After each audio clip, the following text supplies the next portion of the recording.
All right, Legion, lock in. Redoing this intro. We're here. We're live. Brand new Poker Live podcast live from Las Vegas, Nevada. Today, joined by one of the founders I've been working with and supporting their events all this year with the Celebrity Poker Tour. Championship event is coming up next week. We've been talking about doing a show together all year, and I said, it's the perfect time. I just started my YouTube back up. We had Ivy on the GOAT. Brad was on there. We're talking about the future of poker.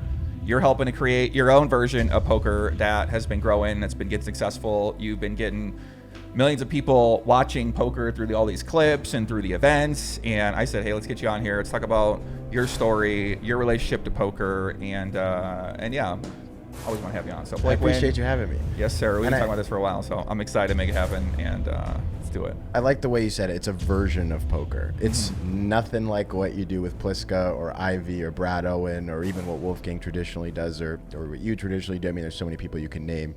This is something, what we do, totally different than I think has ever really existed in poker. I mean, the one stat that I would give that I think would make the poker world realize, oh, hang on a second, maybe it's not worth trying to watch this like regular poker. I'm the founder of this thing. I can tell you this is not professional poker. You're not going to learn how to be better at the game of poker by watching Celebrity Poker Tour. I can admit all the things that I read online. All the criticisms they have about CPT not being like the traditional hardcore poker. I champion those things. I completely agree with you. You're dead on if you make those comments, but I obviously don't agree that what we do is then therefore a bad thing as a result. So for example, we put on a tournament 2 months ago in August where we had, I think it was 1,000,001 or 1,000,002 people tuned in live. That was during one of the H3 episodes, yeah. Yeah. Did you know? And do you want to talk? I mean, why that is because you're using a pretty innovative strategy in terms of getting the content out there, which we really haven't seen in poker. So there's a few innovative things that I think CPT is doing that are a little bit different that we haven't seen before in the industry. And one of them is having creators who are outside of poker share it on their channel. So you're not just getting it on the Poker Go channel. You're not just getting it on maybe the Celebrity Poker Tour channel. But if somebody comes on and they play in the event, then they can stream it for their fans and their fans enjoy it. And you guys have had a lot of success with letting people stream it, provide their own commentary, and do it that strategy, which we haven't seen before in poker. It's totally an entertainment thing. And what I was going to say about that tournament, that's a big number, and it's not really a number that most things in poker tend to see. One of the biggest reasons why, more than 50% of that audience was actually female. So that's certainly something that poker doesn't see. Definitely not, yeah. So I think, it's something very different. I mean, I look at it like you take poker and it's a complicated game. It's mathematics, it's repetition. I mean, there's so much to the game of poker to be really good at it. But if you want to make new friends, poker's a means to do that. If you want to compete and you want to be on a relatively even playing field, then a bunch of people who don't really know how to play, poker's a way to do that, right? So we're looking at it that way. And I think, okay, so now you've got this format where you got people competing against each other. If celebrities are the people competing, just by nature, celebrities, I mean, you talk about how dynamic their personalities often are, right? There's no two in the same, right? Like Joe Gatto and a star football player and you sitting in a room, you guys might all get along great, but very different personality types, right? And so now you get pit against each other by the cards. Now there's a level of conflict there. Now what you have is entertainment, right? So I look at it like, if you want to watch poker, watch all the kinds of things that we just named, all the kinds of things that you often talk about. But if you want to watch more of like a TV show that's centered around poker, that's what we're for. That's what you guys are making. Yeah, it's something totally different, and I think it's complementary. Well, let's kind of, I'm gonna break it down a little bit and kind of introduce people to a little bit more about your story and how you got to this point. So with the CPT, you guys have created these events partnering with Poker Go here, where you have two formats where you do this 81 person style format where you'll invite people from all different industries, poker, the NFL, like you said, the comedians, TikTokers, sometimes politicians. I don't know. You get some crazy people in these games. So you have that format, the 80 people, and those are crazy. I go to all those events. Those are like a big party. There's food, there's drinks, there's open bar. Everybody, it's like a curated list. I don't know how you like match these people up, but your team has a gift for like bringing the right people together and bringing them to the event, and then everyone kind of just gets along. And then you have the little side game event, which is this sit and go style 9 person, which is more like intimate in the side room Poker Go, which is a different vibe. It's a little less dressed up, and you put that out there, and you've had a lot of success with both of those formats.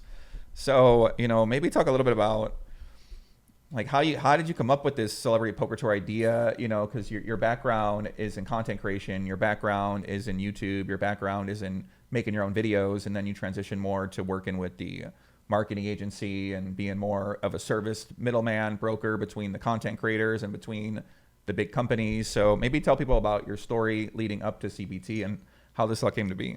Well, so the marketing agency has been around almost 7 years now. It's called Enclave and Key. It's called Enclave and Key. Before that, I was a YouTuber for 3 years. So I've certainly kind of been in the forefront of making content for a long time. And as a result, we've gotten to work with literally thousands of celebrities, pro athletes. I mean, you name it, we've probably done something with them. Our biggest motto was less about what we could do as an agency and more about how do we build the kind of marketing machine where a couple of variables are true. Number one, is there any human being in the world that we're more than 1 degree of separation away from? And as that answer used to be no, and of course to a degree it is still no, but how do you work your way through that, right? The second thing you think about is once you've built that marketing machine, what is it best deployed on, right? Like, sure, we can be an asset to brands who hire us to do marketing efforts for them and what have you, but the Celebrity Poker Tour sits in the middle of this very intricate Venn diagram that we sort of stumbled on by accident. And so what happened is as a means of creating relationships with these people and just really becoming friends, I take them golfing, I do different things, but a lot of people, they don't golf. I noticed not only did a lot of people play poker, but the people that didn't play poker were very willing to come over and hang out and play cards. Low stakes. So we play 50 cent at my house. No rake, no nothing, obviously. No big game, just like fun. We hang out for $100. Right. People that don't need to prove to each other that they got money, know. So the night that this started, Joey Hamilton from Ink Masters, Alex Botez, Austin Eckler, Chum Lee from Pawn Stars, David Tyree, who made the Helmet Cats in Super Bowl. We had this amazing group. We're playing for $100 at the house. And we have a situation where someone rivers quads to beat a full house. So obviously you've got this great room of people. We're playing for $100 and everyone's up and screaming and smacking the table and everything. And as soon as everyone calms down, Austin Eckler, who's one of my best friends, football player, running back for the Commanders now, says, "Do you have security cameras in here?" I said, "Not in this room." "Why?" He says, "I wish we had that filmed." Can you imagine if we had that filmed and we posted it? And that totally struck a chord in me. I was like, can you imagine? No shit. Whoa. Like what I just witnessed, I'm like, God, the world would have loved this. It was totally entertaining because so much raw emotion about a game that so many people love, right?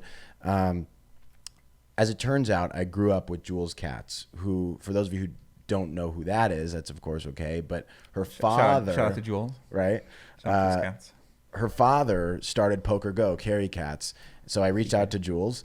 I said, "Can you connect me?" She connected me to Maury Escandani, who's become like a dear friend, like really like maybe the best CEO I've ever had the pleasure of working with in my whole life. I adore him. I think he does a hell of a job. So shout out to Maury and the entire Poker Go team. Oh, the GOAT, seriously. And so literally within a week we were in there, we had a meeting. We decided to do a deal to do a single event that we called the Enclave Celebrity Invitational. We did that August 26th of last year. It was a one-off. We invited our friends and they played, and a couple clients even played. It wasn't about, trying to make it the biggest thing and everything. Right. It was just like put an event on and see what happens. Show people what we can do and have a little fun doing it. Have like a party. Basically, I mean, it's poker more of a party. It's a party with a poker game in the middle of it, and then you record it on Poker Go. You did a live stream. And I guess so that's when you guys first got on my radar, because I've been looking at different startups to invest in. I'm looking at new ideas in poker. I'm always looking for new ideas in poker. Like who's doing something different and who's trying to promote content to a different audience than I'm typically used to, which I know all the hardcore audiences. I already work with all of those people. So I'm saying who's someone that has a different idea? And that's when CPT came on my radar, because I was telling you before that the influencers were sharing it on their social media, and like influencers really hate talking. They never share anything about poker unless they're like a poker content creator. Like very few creators outside of poker are ever going to go post about going to a poker tournament. Just like it doesn't ever happen. And I've worked on some of these content creator games. We worked on the Mr. Beast game he had like a Ludwig, Mr. Beast, Botez, XQC, Alan Keating. Yeah. Like one of the first creator games that did really well. And I was the host of that game, and I was like, wow, that was like all these audiences came here to watch poker that would never watch poker before. So I was on the lookout for more people trying to do that. And then I saw what you guys did. I'm like, wow, they're taking this to it's like a different way to think about a content creator game, bringing it all together. And then we got connected a few months after that when you guys decided to invest. It seems like really invest into it, build out an actual schedule for 2024. I got connected to your co-founder, Hayes Pullard, and he's the man. I got along with him really well. I thought he was good people. Sean Kelly connected us. Shout out to Sean Kelly, one of his networking events. And he's like, oh, you should meet this guy. He's doing a new poker event. I was like, oh, what a coincidence. Like, I'm trying to meet that. I'm trying to figure out what these guys are up to. So we ended up meeting at your office, and you kind of pitched me the vision for CPT. And I was like, oh, that sounds, I mean, if you can pull this off, and most people pitch me on things and they are, they can't, it's hard to pull off a lot of things, right? It's hard to actually do anything if you're a company. Some companies figure it out. A lot of people haven't. But when I did research and your background and your content creation background and how you did really well on YouTube as a teenager, I was like, if you can win on YouTube as a teenager, you can basically figure out how to do anything. Because I've been doing YouTube for, I started my channel in 2009, so 15 years. Unbelievable. This thing's hard. I mean, YouTube to do tough, well. Right? You did video. I was like, this guy pumped out video, hundreds of videos, grinding every day. Audience was loving it. I'm like, if you get into poker, then I'm interested to see what you come up with. And you've proven that out over this course of this year from all the events, and I've been at every event, and I've seen it firsthand what you're trying to create, and I'm like, man, this is exactly kind of how you described it would be. So it's interesting to get to this point. It's fun, man. I think for me, the thing I like the most about life in general, and it's the thing that's always just motivated me, is when you have a vision in your head, like the one that I shared with you in January before we started all this. The fun of it all is trying to figure out how much you can take a vision that's in your head and bring it into real life. And then what do people think of that, right? I didn't know what people would think of it. I just knew what the vision was and what we were going to do, right? I didn't tell you how people were going to react. I just told you what we were going to set up, right? And it's still interesting to see, because I think people are still figuring out how they want to react to it. They're tuning in, but you've got people saying it's not real poker. You've got people saying this is so entertaining. This is like a podcast in a sense, because you've got these conversations taking place between people that would normally never meet, never mind speak to each other, and you've got them doing it in a very dramatic, well-shot, well-produced fashion. But you brought up my YouTube background, which I think actually has a lot to do with how we've landed here in terms of strategy. When I did the YouTube thing, it was a lot of fun. I was 15, 16, 17, a little bit of 18 years old. I did it for a little less than 3 years while I was in high school.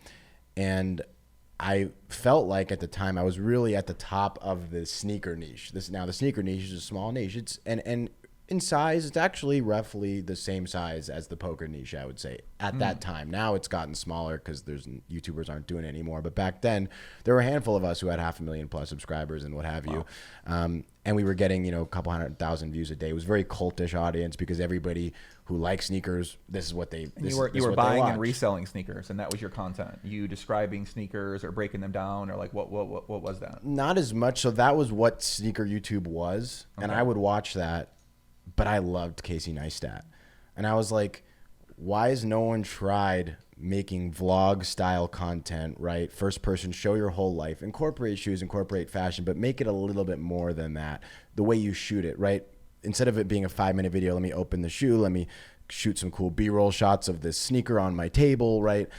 Why not open a shoe, but then look at the shoe with an NFL player sitting right next to you and all these kinds of things. So that was the kind of content that I did, which is why it grew really quick. I mean, I started the channel in May of 2016. By January of 17, so 7 months later, I hit 100,000 subscribers. So it went pretty quick. Yeah. And now I posted every day. So it didn't feel like a day longer than 3 years, but it only took 7 months. But what I realized genuinely was that every day? It was every day. Every day when you started, you posted every day. Every day. For 7 months. I mean, I'm sure I missed. Let's say I missed 10. Let's say I missed 10 days in 7 months. Oh yeah. Okay. I know it for a fact. Over summer break, we had 100 days. I did 99 videos in the 100 days, and I really did love it. But when you do something for a niche, you realize that as soon as you sort of reach the top of that niche, you will bonk your head into the ceiling every single day that you upload, because the niche, it's very tough when you start going, okay, well now let me sort of bear hug this niche and see if with the niche in my hands, if we can break through the ceiling. Does that analogy make sense? That's how our channel has kind of got for poker for a while. Now it's changed. The whole game has changed. But for a while on YouTube, we reached this ceiling in poker where like, you can't really go. There was nowhere else to go. I mean, there's nowhere else to do. We've been to all the events. Like, no one's really putting anything new out there. There are no people breaking through. So yeah, but we've experienced that for sure in poker. Now it's so different because so many more people are investing in poker now. Right, and the niche is getting bigger, and this is a unique niche, similar to sneakers. It's billions of dollars are moving hands amongst couple million people. I mean, that's really what's happening, right? In sneakers, you have people reselling the shoes and apps like StockX and Go, but there's only so many sneakerheads. There's only so many poker players, but the money they move around is massive. And now people ask all the time, so who's the competition? Is it? I was having this conversation down in Palm Beach this week with some people who are trying to understand this world. They're older people, some billionaires, and really interesting, even like politicians are asking me about what the CPT is all about because they see Charlie Kirk's going to play and all these people. And they're like, how do you explain what this is? And I tell them it's a TV show that we've created. It's not poker. It's and even like for many of you guys, right, who are like, well, WSOP is always gonna be better than this. WPT is gonna be better than this. GG or whatever, or right, whatever show it is. I say, well, great, that's fine. I don't look at them as competition, and I mean that with a ton of respect to what they build. I think they all do their own thing very well. I mean, you're talking about a main event that pulls in, what, $95 million or something. What am I going to say? That's not a great business? That's a phenomenal business. Sold for $500 million, so they're got to be doing something right. Hell of a job, right? So it's not to say, you're not putting anyone. I don't think you're putting anybody down by saying that you think your show is a different show. I mean, I just don't think it's poker. Honestly. Yeah, like I wouldn't compare your show. I mean, obviously the game of poker, but I don't compare it to WSOP. I don't compare it to Triton. I don't compare it to any other. Like you said, it's more of a bringing people together, throwing a party, seeing what they do, and it's a very 2024 event because you're bringing together these content creators who want to have a good time. They want to have fun. They want to meet other content creators. They want cool content. And you're giving them an outlet to do that, and they can win. They get bragging rights. They get to win some money. They get to maybe learn more about poker, and then they get to find more opportunity if that's what they're looking for, which is exactly what's happened with people like Tana. Shout out to Tana. She's been a great supporter of CPT, and she's always coming to the events at H3 Street. He's been getting, he said he used to be addicted to poker. Now I guess he's playing more. So you're seeing that you're hooking a lot of people that never knew about poker into want to play more, and then they need a place to play, they need events to play, they need places to go. So that's what we're missing in poker now, is we're sort of missing that next layer for the next generation. We're missing the investors, like you're saying, right? You're down in Florida and you're talking with people, and like I don't think they understand poker. They don't understand how the business works or how to maybe potentially utilize it. And if they did, then I think that everyone would be able to play poker. Like what we're missing is people being able to play poker together. So if people 100%. Can play together in a fair environment, in a safe environment where people are not trying to screw them, and that's what poker players are used to, people trying to screw them. So if you just treat poker players fairly and with respect, I think you're going to have a lot of success. So that's what we're missing, is real people to get invested, real people to say, yeah, like this makes so much sense. Like let's make this successful. And that's what we're missing in poker right now, to take it to that other level. So you're coming in at the most interesting time, I think, 2024. It seems like a lot's happening in this space. I would never have guessed it until I got into it. But now every week I hear, oh, this thing just sold. This thing just got a big investment round. This person now wants to play poker. I mean, you hear all these different things, and it's amazing. Because I think a lot of the things that would deter people from wanting to get into poker seem to be getting drowned out, which I think is important. What do you think those are? Like the money element of it, or? I think to a degree. I mean, I think. Okay, let me start with this. I got to be careful how I say this, right? I don't want to accidentally make any enemies. But honestly, here's something that I really thought about, and I said it to you when you came into my office in January. I said, so you mean to tell me that the only way that poker can get more interesting is if you continue to raise the stakes? Mm-hmm. That doesn't make any sense to me, because you frankly reach a point where everybody involved, besides the couple people whose money it actually is just totally desensitized to it, right? If I say you're sitting around a table with 6 people playing for $100,000 a piece, it's a lot of money. Mm-hmm. It's a pretty unrelatable amount of money to 99% of the people watching that. Right. But then if I sit the same amount of you down and say you're playing for $1 million, right, it's still unrelatable to the audience, and there's 6 of you are still down to play. Mm-hmm. And so to me, I go, okay, well, I think it's been proven that just the variable of increasing the money is not enough to change the audience. Right. Not anymore. It used to be. It used to be a time. I did the first $1 million buying game where there was $1 million on the table. That was one thing. Then it became a $500K buy-in. Then it became $1 million buy-in. Now it's like there's 300. There's so many high stakes events all the time that it's not really a differentiator unless you package it a certain way. Certain people are involved. There's certain stakes involved in it too. Whereas you've really like changed the game because nobody was thinking about how do we bring a bunch of people together and have a fun event.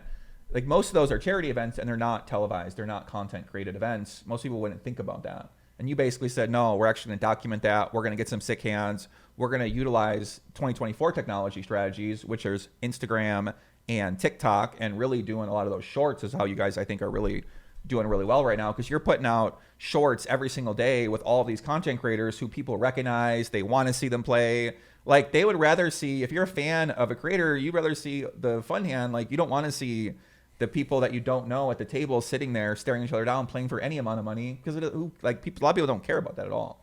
So you're given this other game, which to me, I mean, it isn't poker. It is poker to me. I mean, it's just it's a different way people like to play, and most people are fun players. They're not serious players trying to play every hand. Like they don't care if you're a good player. They don't care about playing every hand the best way. It's certainly, you're embracing that. You're like, okay, like we're gonna dive into that. It's certainly something different. I think, hospitality has been something I've gotten direct exposure to my whole life. Mm-hmm. And so the secret ingredient, if you will, of hospitality and of human dynamics really is self-esteem, right? So when people say, well, how do you get all these people here without paying them? And how do you fail? How do you do this? How do you do that? Slipping. It's a unique answer, because you cannot create a situation where, like for example, our events are all free rolls, but the prize pool's $50,000. Mm-hmm. Most people in that room are worth 10 million or more individually. In a lot of cases, I'm not saying every single person is, but these pro athletes, these A-list influencers, they make a lot of money, honestly, right? Mm-hmm. So it's not about the money. And now they got tournament chips in front of them, which are literally worth no money, and they say they're worth no money on top of it. But then when they win or lose hands, they're smacking the table, they're covering their face, they're sweating. I mean, they're having like literally visceral reactions to their participation in this. Right. And the reason why is because their self-esteem has been attached to their success in the game. So in their mind, they're preparing, right? The way you would study poker, you go on GTO Wizard, you do this, that, and the third. These people are like looking at the what beats what chart on their way there because that's their skill level. Mm-hmm. But in their mind, they are like, I'm dialing in, I'm training. They don't think they're the best. But they think they're think they're coming in with a shot. Right.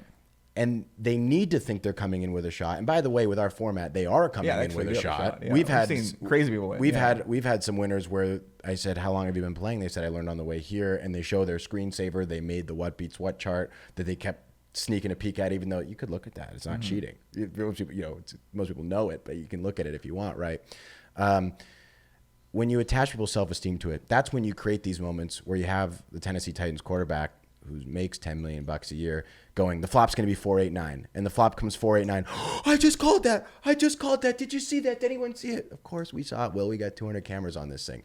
And then it goes viral on SportsCenter. It goes everywhere, right? Yeah. Those kinds of moments, those aren't poker moments. That is, you are watching celebrities who are typically unemotional besides in what they specifically do. You're watching them get into a foreign environment. You're watching their self-esteem come right there with them. And you're watching it in this unique competitive format that I suppose we can label it poker. Mm-hmm. But when you have a girl going, I'm all in, what do you have? Jokers. I mean, literally that's happened in our show, right? I wouldn't say it's the place to learn poker. It's not poker, right? She thought jacks were called jokers. And I don't even say that to be mean to the girl who said it. She went very far, yeah. I kind of like that name better, actually, yeah. Who cares, right? Yeah. It's about the entertainment. You talk about someone who's excited, right? You talk about Gordy Gronkowski running around, having drinks, doing all the kind of stuff he's doing. It's just entertainment, but it works because their self-esteem is in the mix. Mm-hmm. Self-esteem, I think, is a lot of the secret sauce that the Celebrity Poker Tour has with the celebrities that I don't think most people would look at it that way, but that's a lot of times what you're watching is a battle of people who have, and I wouldn't say they're egotistical, I would say they have unique ego complexes, right? So what I mean by that is they're hyper aware of themselves. They know that their audience is watching them in that moment, So they're not saying I'm the best. I gotta, they're not jerks or anything, but they got to be aware of it. You got to be sensitive to how's my audience going to feel about this, right? So they're thinking in their heads, well, I don't want my audience to think I'm a loser. I don't want my audience to think that, right? If I'm sitting there as Tana Mongeau, she's sitting there thinking, well, I don't want my audience to think that Bryce Hall's better than me at frankly anything. Yeah. So I got to beat Bryce Hall. And Bryce is sitting there thinking to himself, I can't. Oh my God! Imagine if I lose to Tana Mongeau. Right? How am I going to live that down? Yeah. So now, forget that they're not that good at poker. They are doing everything they can because their self-esteem is attached to who wins, and that's what you're watching. That makes some. You're really good at like bringing these people together who have some sort of history with each other, and then let the play. It's kind of like a fight where the poker is a different representation of their battle. Yes. Yeah, it's like the poker beating them at poker, busting them out. Like we've seen some rivalries definitely develop. You're kind of an early stage where 4 years into CPT, 5 years into CPT, I think we're going to look back at a lot of these moments and say, like, can you believe that Bryce Hall went from not knowing anything about poker and all of a sudden the guy got, now he's seemed to love poker, love everything gambling. I mean, the guy seems like he's he might need to take a break a little bit, but he, he could be who knows what happened in poker. He seems like he loves poker. Other people are like, maybe they could be the winner over the course of 5 years. Like you're building out your legacy, you're building out your lore right now. So yeah, look, I think that makes me excited to see like what's going to happen with the player and what's happening with the events and everything. I think it's going to grow the game. I really do. I mean, I think you're already doing that. You've already been growing. I've already heard from a lot of people mention to me like, oh, I saw you're working with the CPT. Like what's going on with, like what's happening with that? Like, oh, I see some clips or like what's, I saw that lady when she did the thing over her head, Sophie, where she went all in with her feet. Right, so it's not real poker, right? So okay, listen, we've seen a guy go all on his feet before during the WSOP. Have we? I think so. He just didn't have over his head, like contortion style. Yeah, but I don't think he had. Or more of like frustration, just kind of kicked him in the. I don't think he had hands. Like I might be making this. Okay, that's a little different than the contortion thing. I was lost there for a second. But I might be imagining this. I don't know. Well, and look, right, I challenge every poker business to make their stuff more entertaining to the masses. That would be great, right? Because the whole point is that the niche is strong, but it needs to grow. That's how I look at it. You're attracting a new generation of players, which is going to be fuel for everybody because it gives more people out there an opportunity to compete, and it's just not all sharks. And I feel like in live poker, the whole shark element can be negated a little bit, especially if there's 9 people at a table, if it's not heads up, if there's other people in the mix, other variables in the mix as well too. With these tournaments that you're doing, it's more about, there is skill to it, and there are people that are going to win who are going to be better than other people. And if you're not that good, then you're probably not going to make it past halfway point. It's a lot of attitude and mindset and intention and expectation in terms of being a successful poker player. And most people never believe they can be, so probably not going to be if that's how you view it. So the people with that competitive attitude are the ones who, when I've met through CPT, those are the people that are embracing it, that are getting better, that are learning. So they're using it in that way too, which it's all been fascinating. And you mentioned, okay, taking it to another level, for now with CPT, you've been on Poker Go, you've been doing clips. Do you have any vision for the future in terms of what you might want to see it go in a year or 2 years or 3 years or anything like that? I think we'll do an exclusive distribution deal for sure. Right now our distribution is pretty democratized. I mean, if you said to me, I want to stream it, we'd probably say, okay, right. We just want everybody to be able to see it. It's not behind a paywall. It's not complicated to watch. So you might do like might go on Apple or something like that. I think so. Not specifically. I mean, maybe we would do Apple, but I think probably more of like a Netflix or a Prime Video or something like that. And why would you do that over your current strat with YouTube, Instagram, and why Netflix over that? Because right now we have a very specific makeup that we need to create for our player pools. So for example, right now, because so much of our distribution actually relies on the players, you have to have a bunch of streamers. You have to then seat people a certain way, right? Which is fine and makes for a lot of entertainment, especially for people who like to watch the streamers, right? But I'll give you a perfect example, and I'll do it with something that we're not going to do, right? We threw around the idea of what if we reunited the cast of The Office for a poker game. Single table event, Steve Carell, Rainn Wilson, Brian Bumgardner, who loves poker, who I've gotten to meet through doing this stuff, who's probably going to play at some point, et cetera, right? Get 9 of them at a table, do a single table event, and have it be the office reunion. Be a very cool concept. But if you're not live streamed on Netflix, so what am I going to do? Just put it on Poker Go's YouTube and put it on CPT's YouTube and let that be the end of it, right? True. It won't get proper distribution.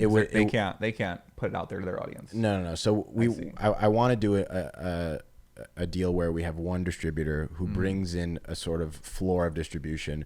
So that way we have full creativity on the player pool as opposed to full creativity on the player pool with the caveat that half the player pool or a quarter of the player pool also needs to be able to be distributors, which is where we are right now, which I think is a different strategy, which is a fine place to be. Right.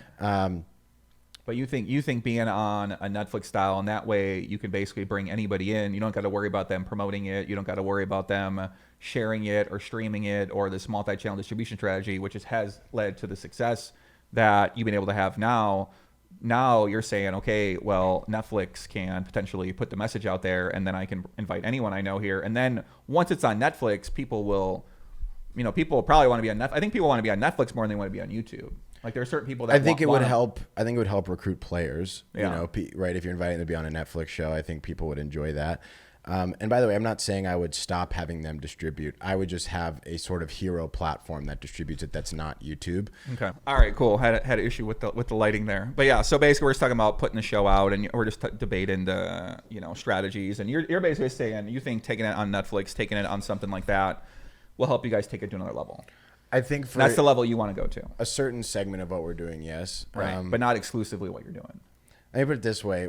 There's only so much I'd want to look. I don't want to. There's a couple things. I want to come back on the show and make certain announcements when we're ready to make them, and it's hard to go right. I can tell you the way that we're looking at this business, every last element of our growth. I can tell you what it doesn't involve. Okay, it doesn't involve ever costing any celebrity player $1 to participate. They will always be free rolls. Everything with our name on it is going to be free. Number one, in terms of the gambling element of it, I'm not going to promote gambling. CPT is not going to be right, and that's going to stay that way.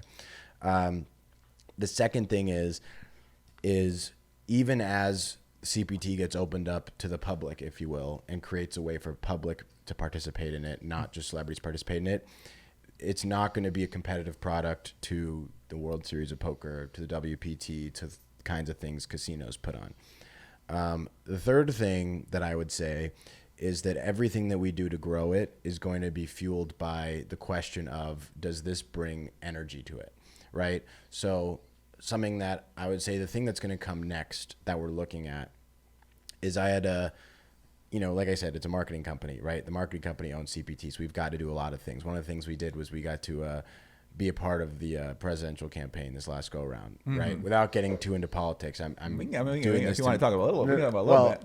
You're the host. I won't. Okay, I'm not going to ask myself political questions. Right. I mean, we can get everybody fired up. But right, let's see how many things I can say that certain people in the poker world maybe don't like. And look, I would love for the poker world to watch this because if nothing else, I do look at it like we're bringing you newbies, right?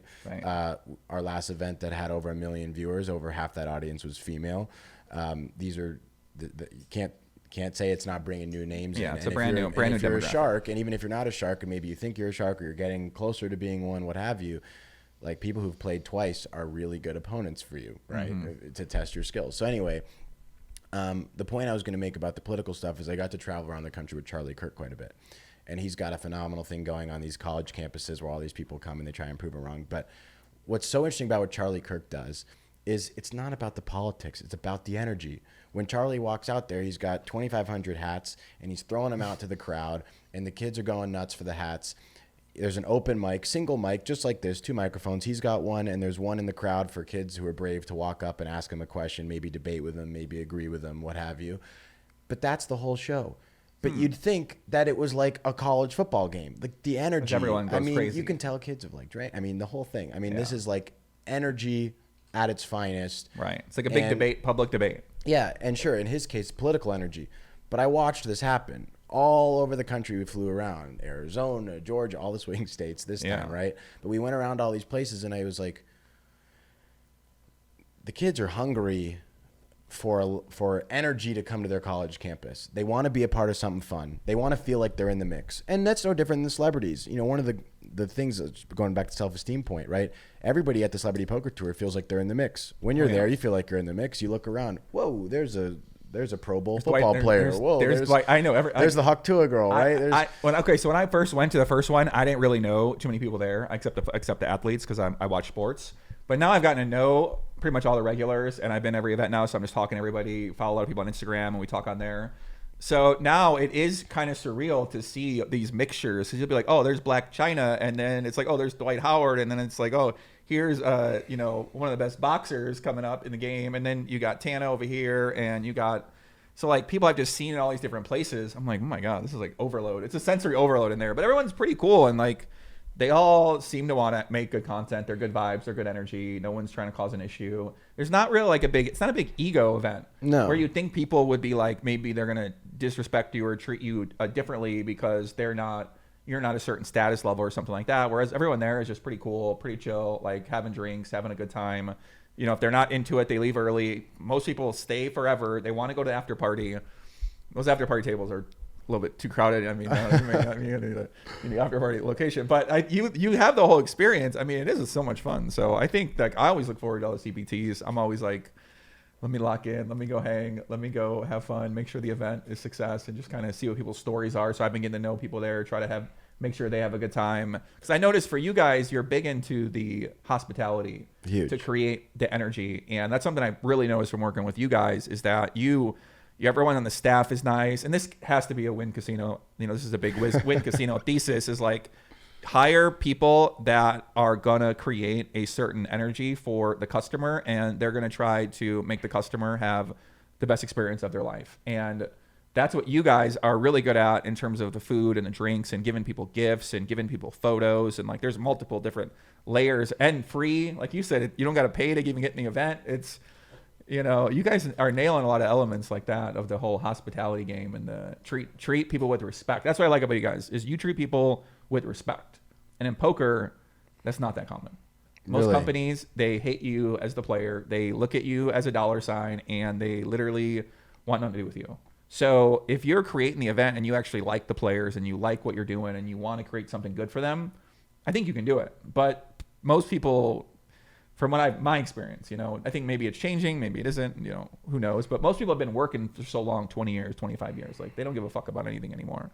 Whatever. Well, here would be my recommendation. I mean, if you're ever at any business, and especially a business like a poker business, and you feel like you're being treated in a way where you're not being respected, you should give them the bird and go somewhere else. Because no, I mean that to me is like pretty disgusting. I mean, that's something that I would stand pretty strong against, right? I mean, first of all, you made the point about the Wynn mantra. Steve's thing, and you can see videos of him saying it all the time online. It was his favorite thing to say when he'd give like speeches. He'd go, "You think that people like this place because of the hand-woven carpets and the crystal chandeliers? Maybe 10%. 90% of the guest experience determined by the way they're treated by people, because only people can make people happy." And that's absolutely true. And so the way the Wynn worked, right? You'd have every single one of the employees, 250,000 employees at the Wynn when you count up all the properties and the whole corporation, dealers, lifeguards, what have you.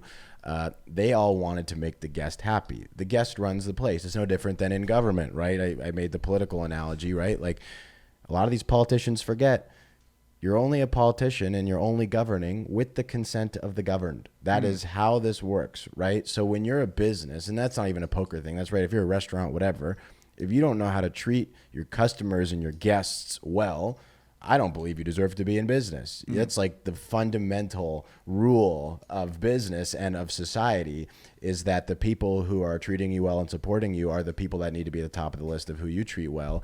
And that's not a matter of technical reciprocity and just saying, well, you treat me well, I got to treat you well. It should be your desire, your ability to grow, your reputation. I mean, everything about you individually, everything about your entity, and then everything about just honestly like the kind of world you like to live in, right? I mean, imagine, like, it's so fun for me on tournament days. I wake up and I can't believe who I'm going to get to see today. And I wonder how they're going to be dressed. I wonder what attitude they're going to be, and I wonder who they're going to bring with them. I got to make sure I introduce these people to these people because they're going to become great friends, and all these kinds of thoughts. Like, I love that those things are the reality of also a business that we happen to have that makes us a few dollars, right? Yeah. Like, that to me is the cool part. that's the part that a lot of these businesses, like to your point, are rejecting and doing the opposite of. And yeah, I mean, that to me, like, yeah, you definitely don't have my support on that end. So you're saying, yeah, I mean, so you're saying that just the intention when you create that event, and you create that event in your life and how it works together with your family, with your friends, with your business, like if you can put a certain energy into that the guests can feel on the other side, and versus you just don't care and the guest is going to feel you don't care. And you're saying it could be a very intentional thing that you try to do. And it all depends about how you frame it, how you create that vision out of it. And you're basically like the broker for the good time, and you're trying to create the best time for everybody there. And you're actively thinking like, oh, how do I make sure that person has a good time, versus just looking at them as a number on a sheet potentially. You're going like very macro almost. Yeah. I mean, honestly, for me, like as you've kind of pointed out, I've bounced around different businesses throughout my life. I've always looked at it like whatever I did, I wanted, you know, it's easy to say when you're a 12-year-old kid, like, what do you want to do when you grow up? I want to change the world, right? Like, I think that's probably a lot of kids' answers. And I wouldn't necessarily say I've done that by any means, right? But I look at it like whatever thing I've gone into, I've wanted to change the way that it's looked at. When I did the sneaker thing, there was no such thing as being a sneaker vlogger. Like that was no concept. You had Casey Neistat over here, you had the people unboxing sneakers over here, and there was nothing in between, and I wanted to come in between, right? Right now in poker, you've got high stakes games, sharks, casinos, then you've got your influencers, Rampage, Wolfgang, Brad Owen, you know, all those people. And I think all of it is great, but there's really no mainstream appeal to poker, in my opinion. Mm-hmm. And I thought there should be, because poker at its DNA is a fantastic game. It's a way to sit around with 8 people, some of which you may know, some of which you don't know, get to know them, get to have a little bit of competition, get to have a little bit of skin in the game, attach your self-esteem to it so you can be the truest form of yourself. I think once your self-esteem is in there, you can't really detach yourself from that. Mm-hmm. Most people can't, and I think that that's a good thing. And, you know, do a little math. It's a brain exercise. I mean, I actually think it's a healthy game to play if you're not playing for money that you shouldn't be playing for. Right. So I think the DNA of poker is beautiful for mainstream, mm-hmm. from a social perspective. But because a lot of these businesses are in it to figure out how to make money, which I don't blame them. I mean, a for-profit business should be looking how to make money. So I'm not saying that as a slight. But when you're for-profit, it's a lot easier to make profit getting 10,000 people to pay $10,000 than it is to go, let me think about this from a macro perspective, and how do I get 20 million more people to start playing this? So, right. So how, I guess that's what some people ask me is, how is CPT afford that? How do they make money? Is it from sponsors? Is it just, you're just and burning money into it? And I always say, I mean, you see, I seem to be on another level when it comes to sponsorships. And I've learned a lot from just being around what you guys are doing and kind of seeing how you approach things and kind of being a little bit on the inside and some of those. And I'm like, it's like eye-opening how you guys break that down, think about it. And is that the primary way, or is it just something that you're just investing into now with the goal of potentially turning into profit? Or you obviously have a lot of other deals in Enclave, so you know you probably can afford to invest in this too. It's not a nonprofit. We're not burning money into this. No, I mean, look, like you said, it's sponsorships, right? I mean, who wouldn't want to be a part of this? It's such a clean thing, right? You have all these businesses you think about now talking about it as a marketer, right? You think about all the businesses that want to target the gambler audience, right? Because you're talking about people that are typically middle class and above, expendable income, younger, like you're talking about all these dynamics that most businesses are chomping at the bit to get in front of. But then when you mention gambling, it's like, well, I don't want to be a part of that. But we don't have to do that, because we're like, well, we're actually not gambling, and we're major distribution, blah, blah, blah. And so we've had a lot of success with sponsors. And to be honest, it's not even just sponsors for the event. It's sponsors, right? Like you said, there's after parties, there's welcome parties, there's night before, there's day of, there's the hotels who want to house these celebrities when they come to town. So there's what we call a lot of tangential events to the actual CPT itself that we can, monetize. Distribution is another thing, right? Having the rights to show it is another thing that can obviously be sold to apps, streaming services, what have you. So, yeah, I mean, look, I look at it like if you're in a unique position if the people who you rely on for success are not the same people that you're monetizing. You're in a pretty good position if that's the case, right? Because then you can think about them 100% of the time, And then based on creating a strong dynamic with them, you can go to sponsors or to anybody else and go, hey, this is why it works, because we've got this great thing going, right? Like, I don't represent Bryce Hall, but I own the CPT. We're streaming the CPT on his platform. Mm-hmm. You can do a deal with Bryce Hall. You can do a deal with us, and it's going to go to Bryce's channel. And that's not us representing Bryce. That's us saying, here's what we have at our disposal, because we've created something in tandem with our player pool, who really is our client, if you will. And so you guys can plug and play if there's a way that makes sense. And if not, it's obviously okay too. Right. I mean, that's so smart. This is the biggest thing we've seen in poker, is that most people don't create from a sponsorship standpoint. They just all do the rake standpoint, or they do a fee standpoint, and they take money off of what you give them, and then that's how they are going to monetize, versus saying, how do we think more about building a different kind of event where sponsors want to support that, they want to invest their money, they want to make it successful. And to me, I mean, I'm curious what you think about sponsors, because you seem to understand this at a different level than maybe I've personally seen at the poker events kind of going on in Vegas. People can get sponsors, but they can't get sponsors that are really going to move the needle, or that are going to be at a price point where they can start supporting the business and the people around them, the infrastructure that's going to help to create that event.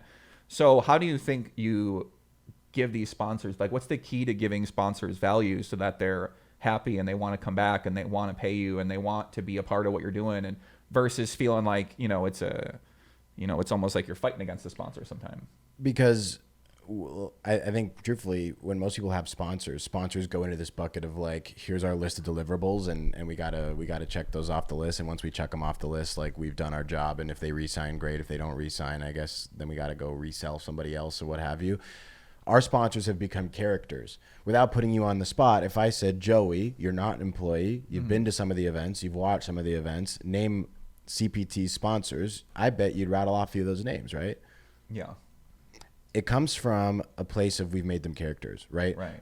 Remy, they work them into the show. Remy Cointreau is a sponsor. Publicly traded liquor company in Europe. They own Remy Martin, Louis XIII, etc. Right? Louis XIII is our trophy.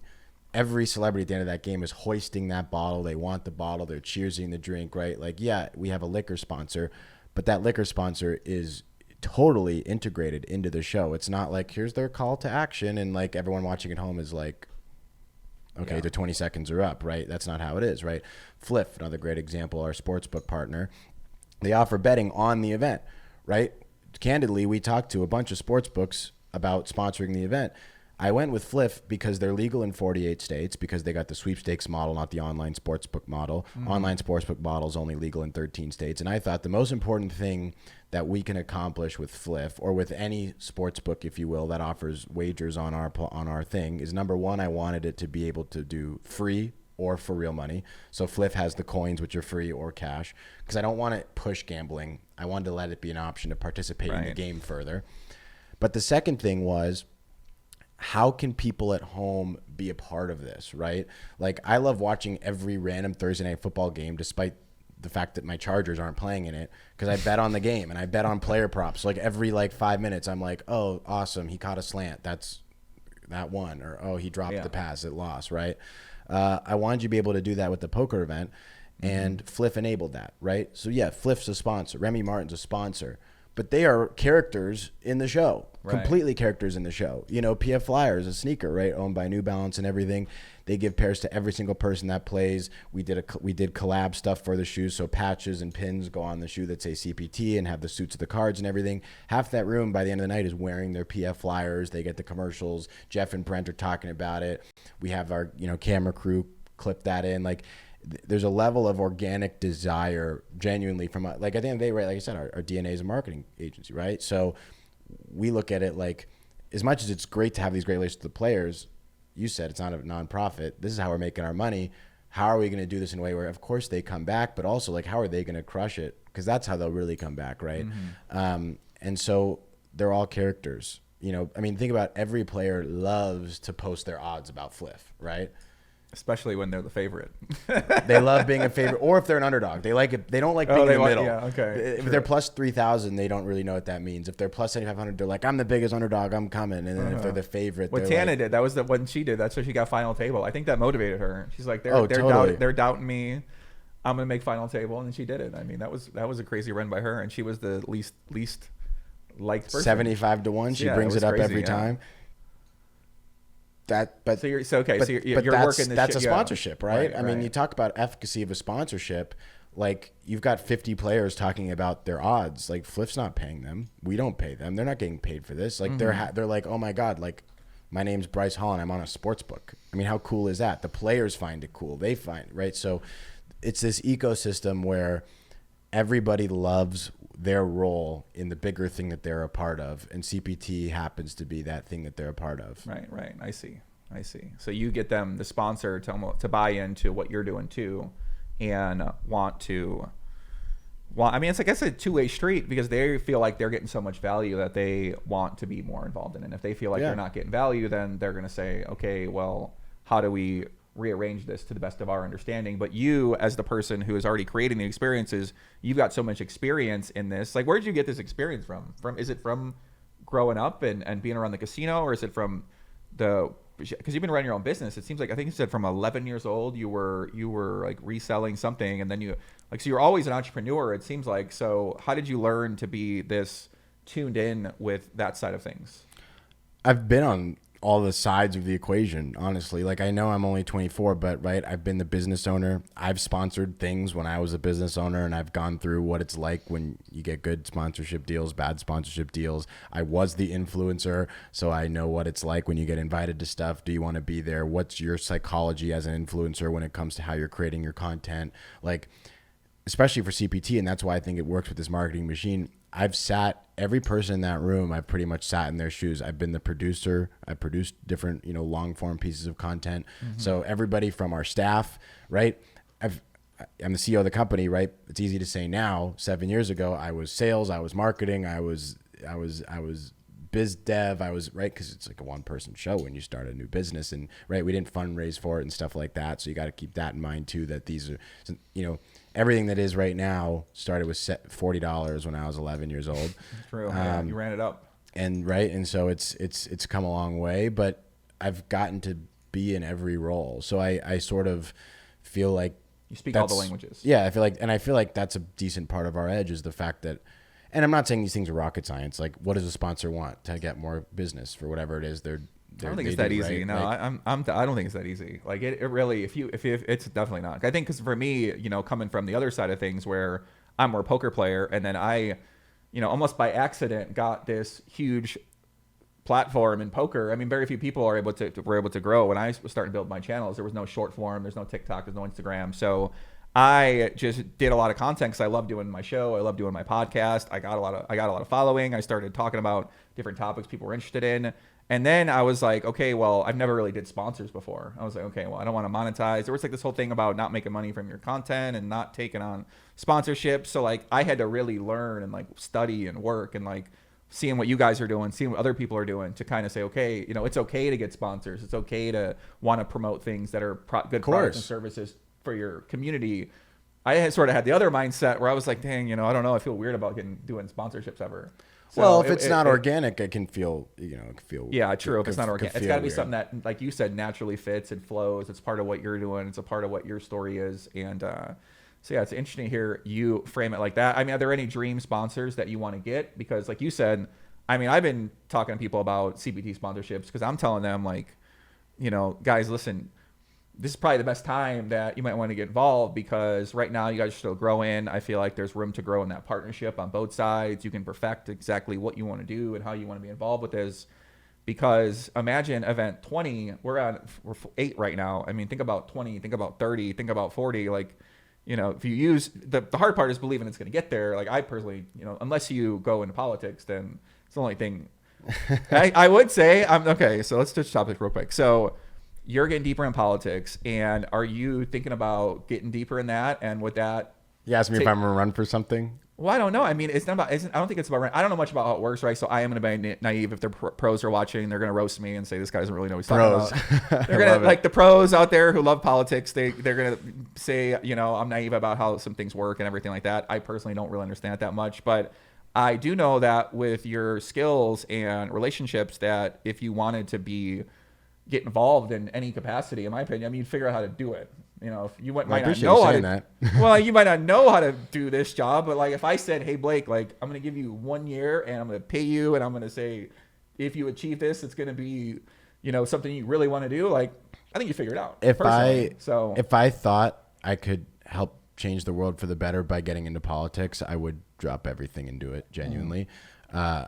I've gotten to see exactly how the United States government works, how politicians work. I've gotten to see it up close and personal. How does it work? I mean, is it because there's like, well, that's a pretty big question, but what I was going to say is honestly, the people on the outside seem to have more influence over things than the people on the inside. For example, the biggest donors in the world, I think, have more sway than the senators do. I think corporations have more sway than Congress people. I think that may change with the current administration that has just come in because their goal is to dismantle that system. But that's how it's been for decades. And then they fight back. And you have a situation where, right, like you're about to watch, for example, and this isn't really overly a partisan thing, so I'll use this as an example, right? You're about to watch Pharma and Bobby Kennedy. Bobby Kennedy representing the United States government, the United States people, Big Pharma representing Big Pharma. You're about to watch them smash into each other for 4 years. And I don't know exactly what's going to happen with that, right?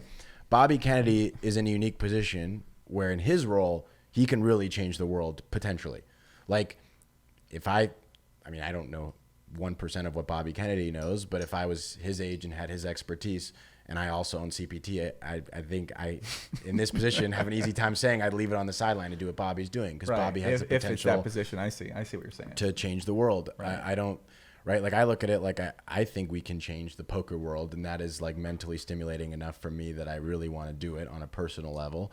I don't, being senator of Nevada or something, you got to go, you vote with your party. Like I don't know. It's a way to upend your life to, in my opinion, not accomplish a lot. I mean, when you want to join do it more on a federal level, or I guess, I mean, if you probably, care about the only problem with that is that if you care about your community, then you basically get taken out of your community. And if you're a big community figure and then you go, hey, I'm going to go worry about the world now, then your community around you, your family around you ends up getting neglected. In my eyes, you might be working on a bigger mission or working on a bigger cause, but at the same time, that's obviously going to consume your entire life if that's the responsibility you're going to give yourself as a full-time job. Whereas kind of how it seems like you're doing it now is more of maybe project basis or help it out where you can, but it's not something that, I mean, it did, the last couple of months, it was maybe something you focused on a lot more, but you're able to still do your job well with CPT and with Enclave, and you built this great team, a lot of good people. The team did a lot of that. Yeah, I mean, I got to say, your team building, because I'm always pay attention to the teams I work with. I always pay attention to how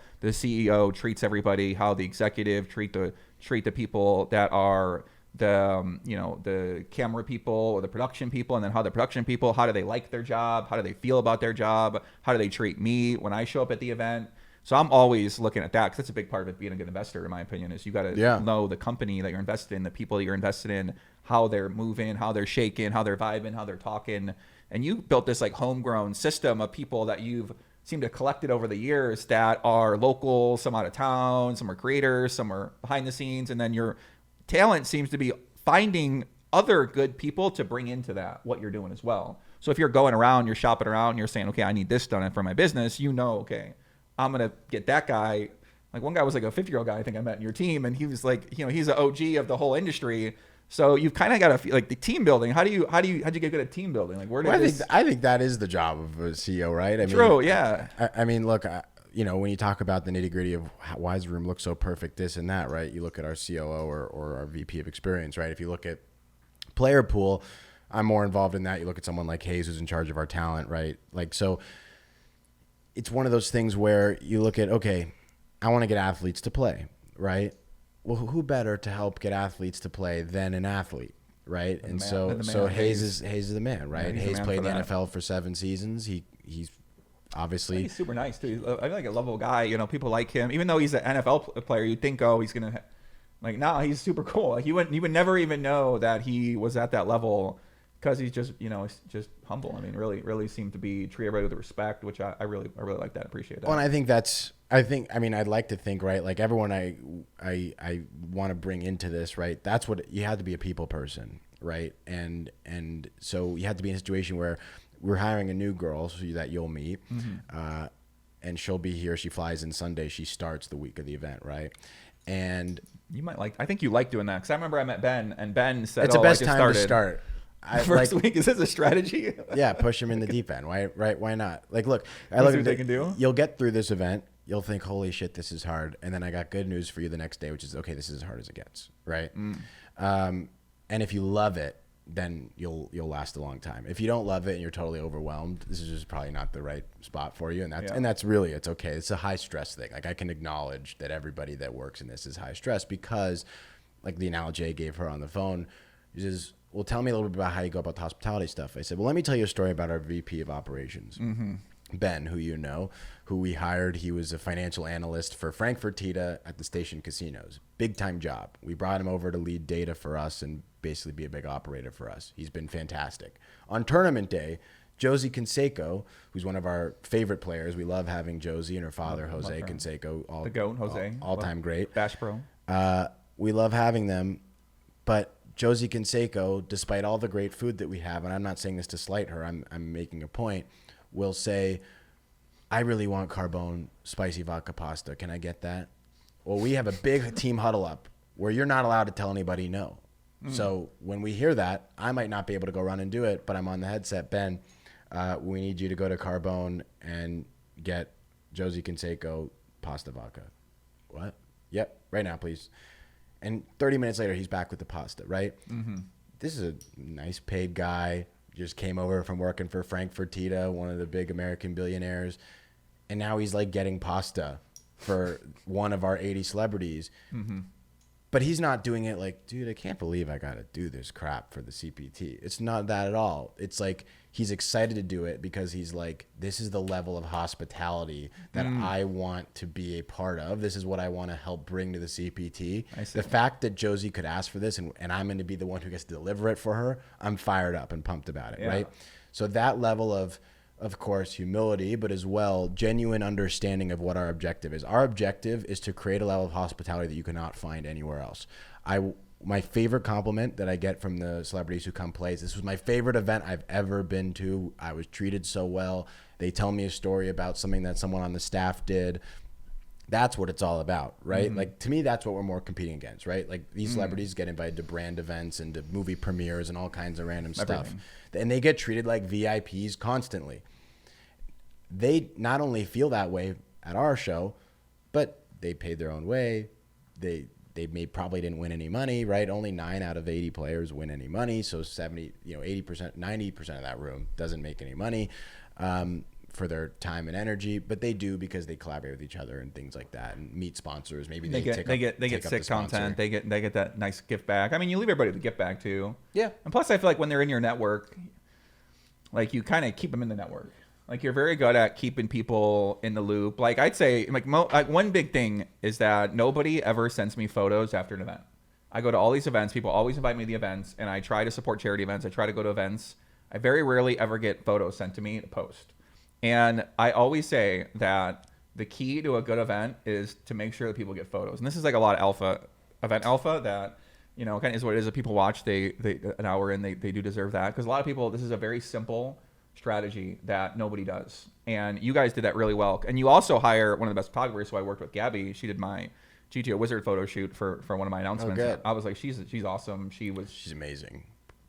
Quality on another level. I mean, it's pretty. Yeah. So like, and I think like the way that you guys kind of deliver that is just, it's another step up level, right? I don't know how to describe it, but it's something I've been thinking about a lot, because I've been learning a lot, learning about hospitality, how to treat other people, and I think I've always tried to do that too with my show, and as being a host of my show and being a host of, in my community and knowing so many people and trying to help everybody out. But from you guys, I'm like, I could take this up to another level. Like, you're right. Like, wanting to help people out is what you can put your energy into and your passion behind, versus saying, oh, I'm helping out for this reason. Just do things with the intent of wanting to do things for somebody, versus having this expectation where you need to get something back for what you're doing, which, Vegas is a very transactional town, and a lot of people are going to put that sort of vibe into it, is if you don't do this for me, then I might not do that for you. And then, you guys can end up potentially have an issue, which is normal and it's fine. And it kind of is what it is. But I think there's another way to treat people and treat your customers and to treat your community and to treat your people around you. So I think you guys embody that with what you're building. And I'm curious to see how you're going to scale that up. I mean, with your events, do you have other events you want to do, or like do you want to keep running the 81 playbook and the single table playbook, or do you want to go crazy? Or I think that'll be a big thing for CPT in terms of like our big events. I think we're going to do a bit of a college tour in 2025, which is going to be interesting. It'll be our first taste of doing community-based events where people can play alongside celebrities. So that's coming in 2025. It's not even so much, I mean, I look at it this way, right? I think that's a great example. You said, how could I change the DNA of the events from maybe the size of the player pool, the location of the event? Interesting. I look at it and I go, but there's so much we could do in the context. Small examples. You mentioned Gabby, right? Gabby's one of our phenomenal photographers. She takes such good photos. I love collecting photography. I go to New York once a year to go to the Sotheby's like fine photography art auctions. Like, I love photography. So she takes these pictures when we first hired her, and I'm thinking to myself, I mean, this is like David Yarrow quality. I mean, this is like investment grade quality photography. She's so fantastic. This is the kind of stuff you'd hang in your house. She took a specific picture of Josie Canseco, who models all the time for people like David Yarrow. And I'm like, wow, that's the kind of thing you could seriously hang in your house. Like, forget Josie hanging in her house. I'm like, I'm not gonna be weird and hang up my friend in my house, but I'm like, it's a great photograph. Yeah, photo's sick. You know what? Josie might want to hang it. And this is how we come up with the idea. I go, we got to get 5 printers here. We got to get extra staff for event day. We got to go buy like 100 picture frames, nicely matted. We're going to take good photos of every person in the room in real time. We're then going to print them out, get them in frames. By the time they leave in their gift bag, they're going to have this beautifully framed, maybe 8x11, 11x14, whatever it is, photo of themselves, whether it's in black and white and color, gorgeously artistic, done by one of our photographers, printed, ready to go, and they have that in their house. Fast forward, I've gone to like Princess Love's house, has the picture up on like the mantle. You know what I mean? It's cool to see that kind of stuff. Tana Mongeau has the picture up. Bryce Hall has the picture up at his house here in Las Vegas. I mean, that kind of stuff, to me, there's so much more of that, right? That we can do when you're like, how do you keep elevating the event? Right. It's elevate around the existing event, and how do you add layers and add elements to it that help to bring out new value in different places and create a certain experience for your guest or for your player or for the viewer inside of kind of the structure you're creating right now. Right. And you may think, well, that's a really small sort of insignificant detail, right? Like, how are people at home supposed to resonate with that detail? Well, then Princess Love throws a birthday party and Michael Blackson comes over. Wow, it's a great photo. Where are you playing poker here? Oh, it's just thing in Vegas. I should introduce you to the guy. He'd love to have you.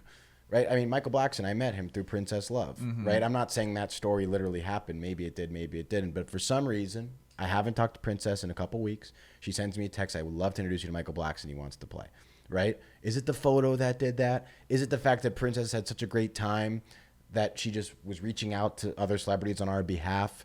Was it that she became interested enough in poker that she was having a home game talking about poker and we somehow came up and we were top enough of mind to have come up? I can't sit here and hypothesize all these answers. What I can do is I can make us the answer to lots of hypotheticals. So that way, as those things do hopefully happen, we get situations like that where, of course, I'd love to have Michael Blackson play. Guy's got 10 million followers, something. He's a comedian. He's hysterical. He's a very nice guy. Now we've become friends. But you never know what the thing is that creates the impact on people. And so you want to take lots of stabs at it, especially in our business. And so I just think there's a lot more that we can do in that regard to keep doing that. Yeah, definitely. I mean, if that's the goal too. I mean, if that's the kind of thing, you have a very versatile model built right now. A lot of people are hitting me up saying, hey, you know, how do we do CPT? How do we do this? How do we do that? I'm like, you know, you can do a version of that, but it's what really your team that makes this whole thing special. And the way everyone is treating people and the way that they care about everything. You know, it's in Vegas. It's in the middle of the Strip. There's a few other elements. I think, you know, like I said, like 20 or 30. Like it's almost like your personal relationship with all these people, because you get to know the players. You text the players. You talk to the players. You hang out with them. You try to help them out. Because you also have the marketing side of things where potentially you could help people out with brand deals, or I've asked you for advice on some, I'm thinking about partnering with some companies. I'm getting all these offers. I ask you, what do you think about this? And you're always someone good to bounce ideas off. Like, I know if I talk to you that I'm going to get educated viewpoint from a high level that's dealt with all these different ideas. And I'm sure a lot of people are saying like, hey, just the insight you might give them alone, not to mention you're treating them well. You're probably not asking them for much except come to the event, and outside the event, like you don't have any deliverable. You might say, hey, can you post something once in a while? Can you post leading up to it? Can you post twice? Can you just talk about the event?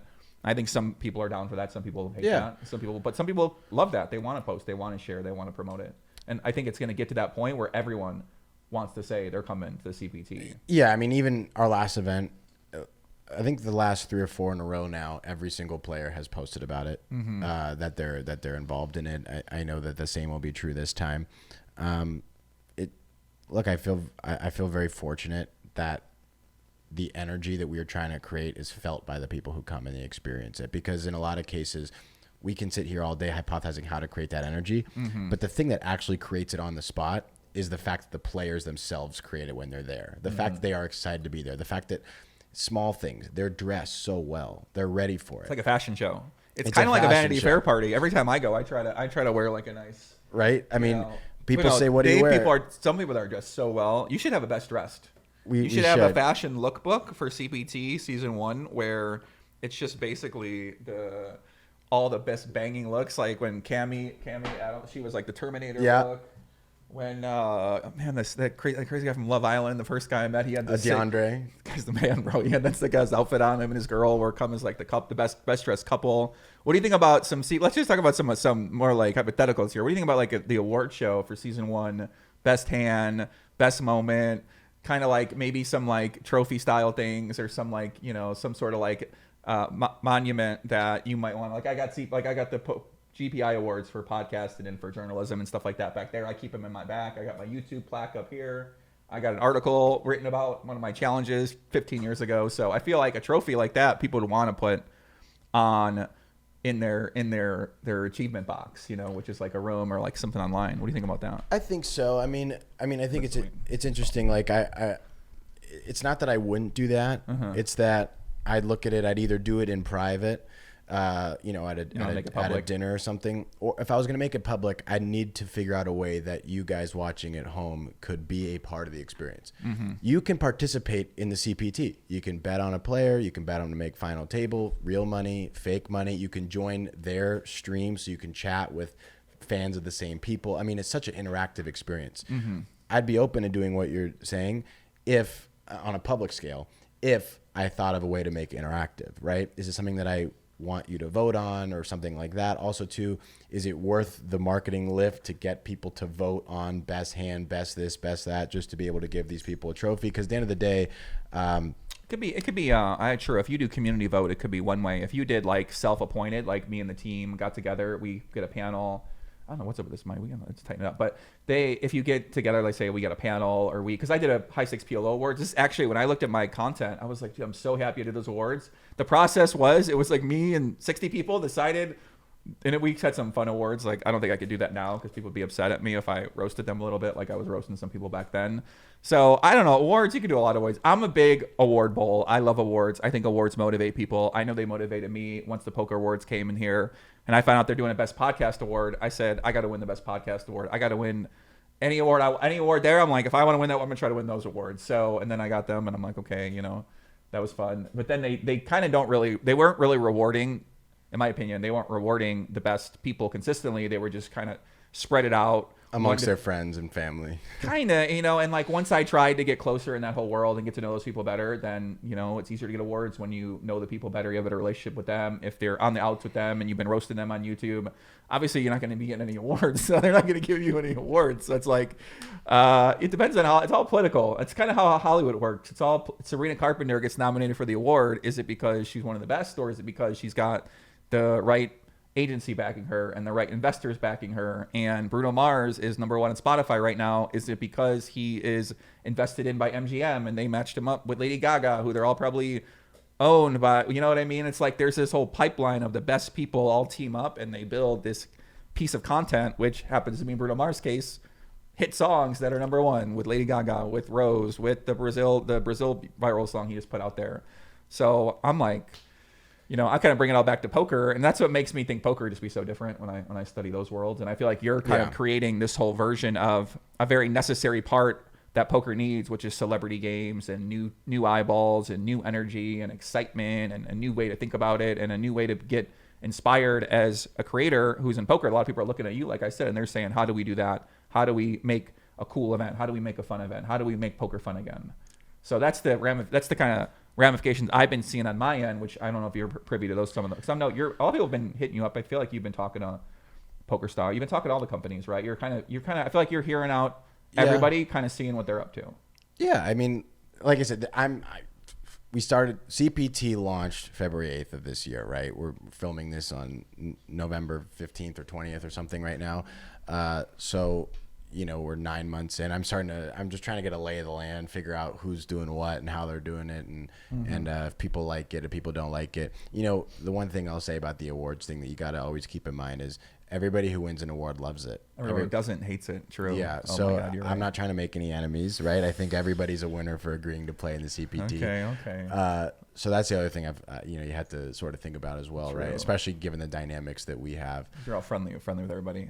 If you say you're the player of the year and it's not that person, they might get. Well, and look, I mean, there's right on CPT News, our media site, right? I mean, you can go on there and you can see who's literally won the most money this year, who's placed the most amount of times, who's participated the most amount of times, So that's like a leaderboard. That's enough of a leaderboard in some ways. Yeah. Where you don't necessarily need to do like a special call to action to say, hey, you guys are the standouts or anything like that. Yeah. What's our most viral clips? You can see those, right? So, it's interesting, yeah. You can get a decent sense of how I guess you fit into the CPT equation if you'd really care enough to. I don't think any of the players would. I think that's more like something that fans would be curious, like how does Haley Welch stack up against Bryce Hall and how do they stack up against Ethan Klein? I mean, I'm a big believer in those data. I invested in one data site that tracks the cash game streams.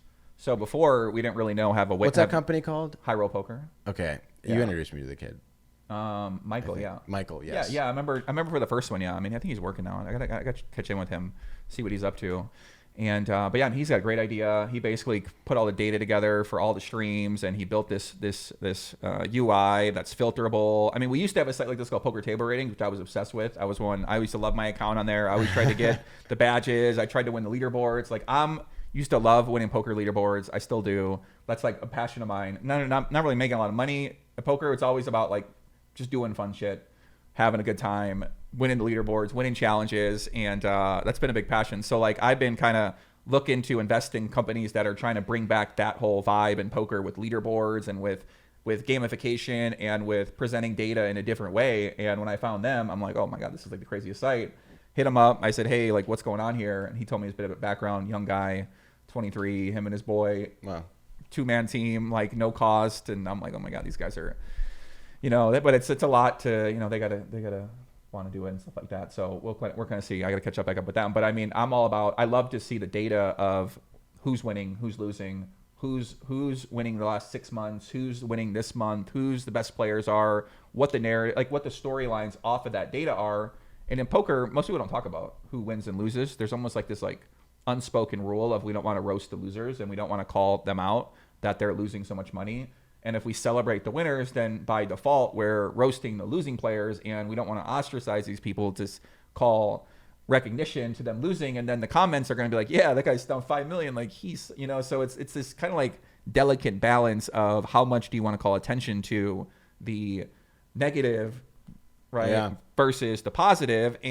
But it's another element of kind of what we're discussing, which is leaderboards and recognition and who to call out, what to call them out for, what to recognize someone for. Even in like a content community level, I think that stuff's important, not just in a work environment, which you were talking about a little bit earlier. I just think there's a way, I look at it like there's two roads. There's the ego road and the self-esteem road. I think they're different. Ego is winning and losing.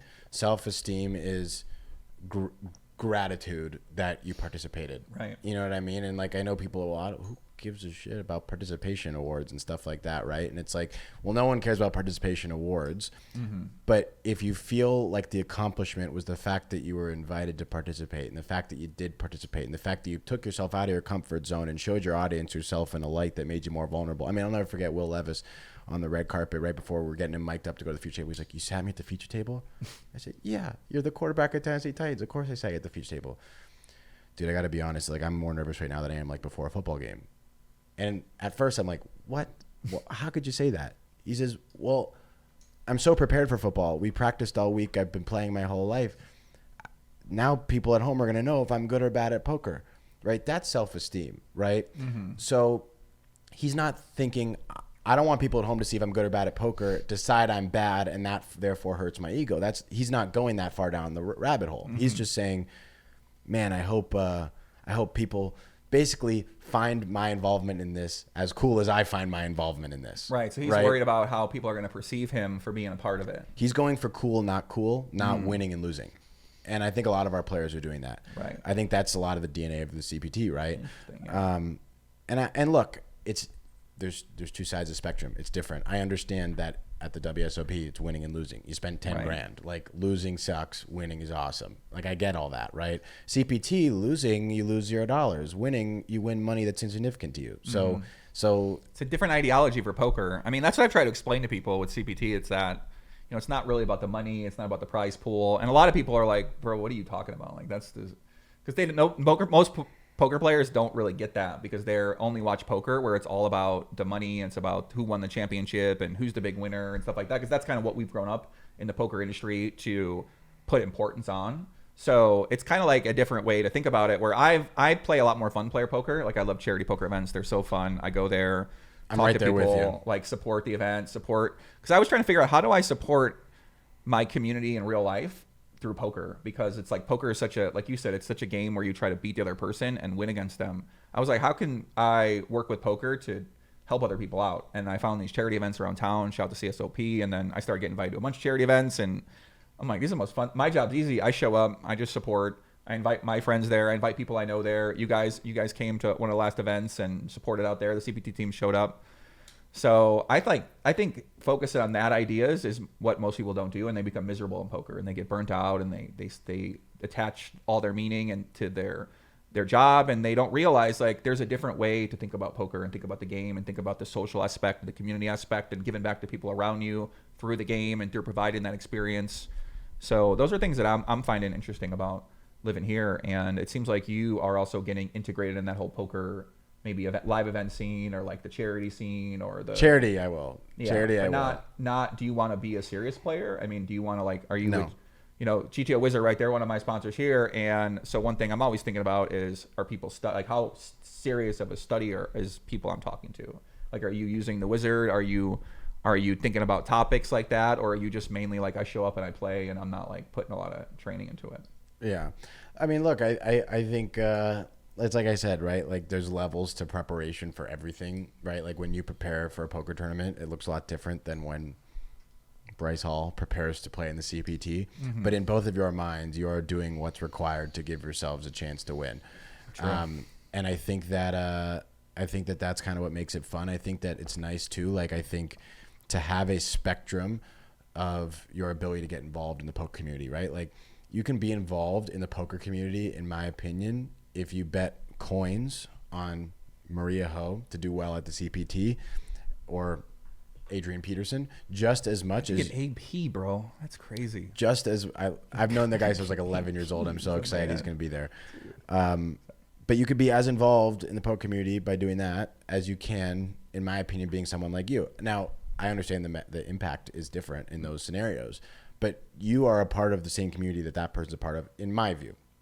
Plenty of people in the poker world will be like, you're not part of the poker world if you haven't grinded, if you haven't watched your Cash App thing go like this, or what do you call it, tracker go like down the tubes. You're not in the poker community if you haven't experienced the emotional toll that gambling takes on your mind when you're in a downswing. I mean, all those kinds of, and I say that lighthearted, but I mean, really, a lot of people would say that that's the threshold to be in the community, is you have to get what it feels like to be a part of the community.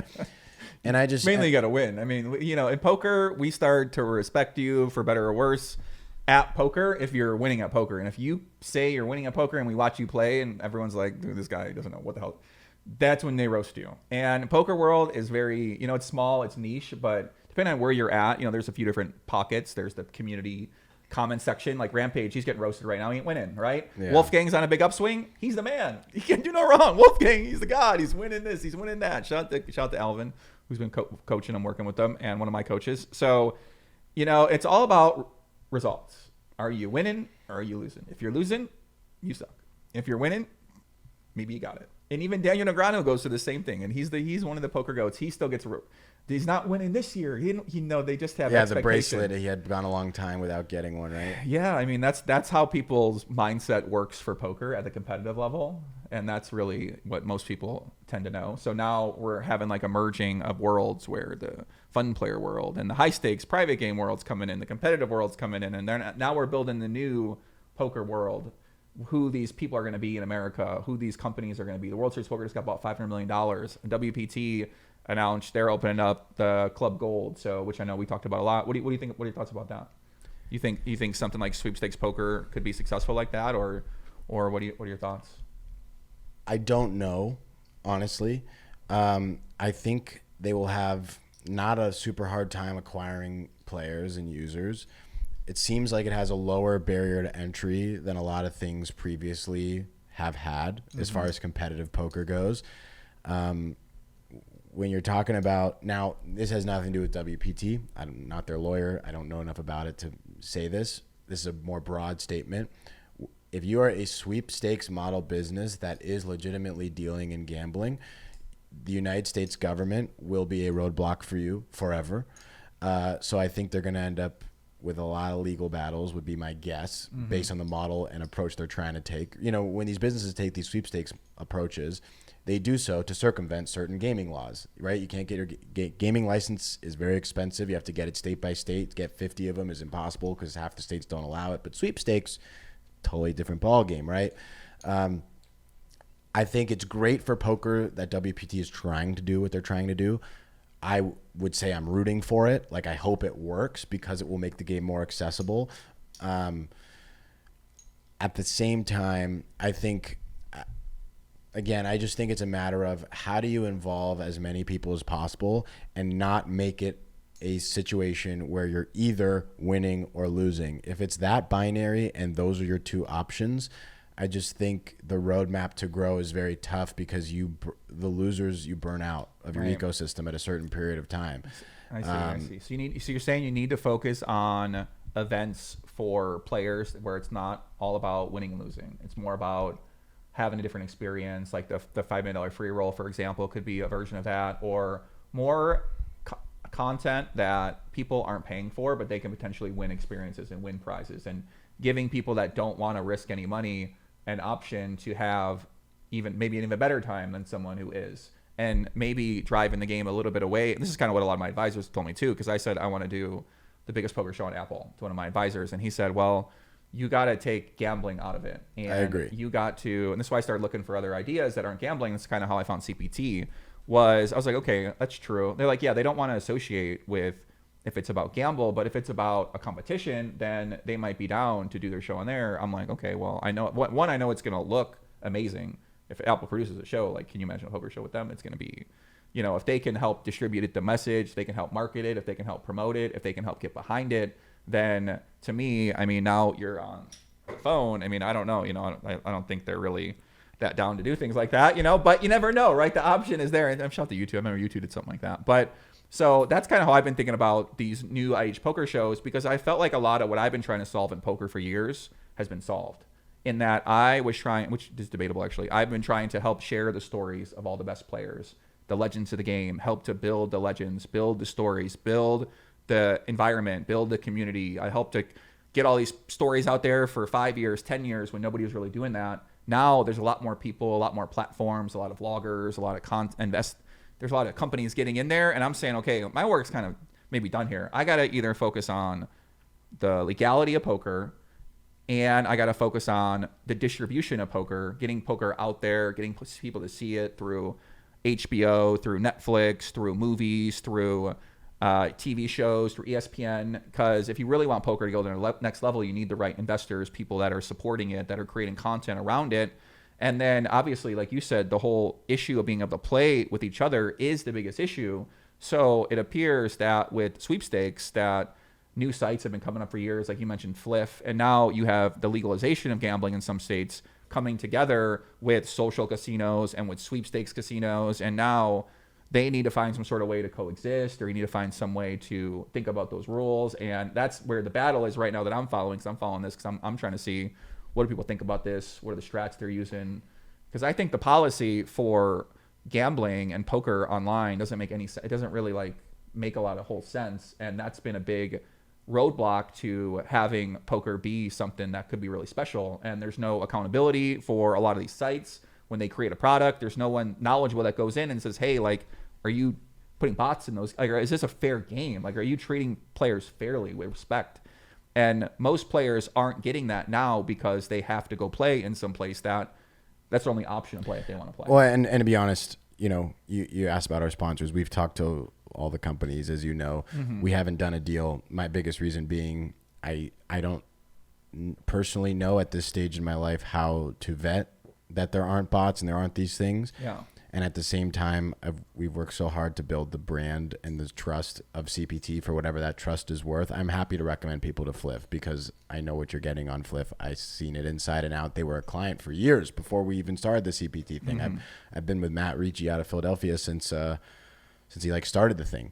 So I don't want to recommend things to people that right. Those questions that you're asking me, I don't know the answer to that about WPT or about these other ones. I hope for certain answers, right? Because it's good for the community. It's a brand new product. I have no idea what the answer is. Yeah. And I'm not going to like put our brand's name on the line and just say like, I hope everything you told me is honest. Mm-hmm.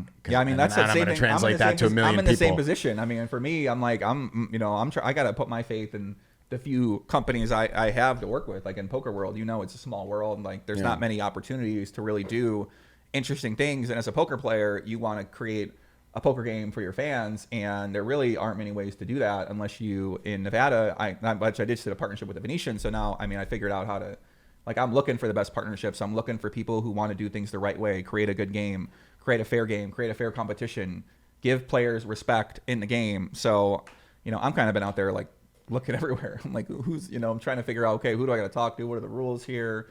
How does this all work? Because at the end of the day, you can count on yourself to try to create something for the fans versus having to, like you said, maybe count on someone else to do it when you really, at the end of the day, don't know what some people are doing with their software like that. That and like I said, for me, poker is a real life, not virtual experience. Mm-hmm. That's what I want to bring people. Like for me, growing the game is, like I said, I'm taking the CPT and I'm taking it to colleges and I'm going to end up taking it to other places. I'm not taking it online. Would you ever do a different brand? CPT being one brand, and then the college tour being a different brand, and no.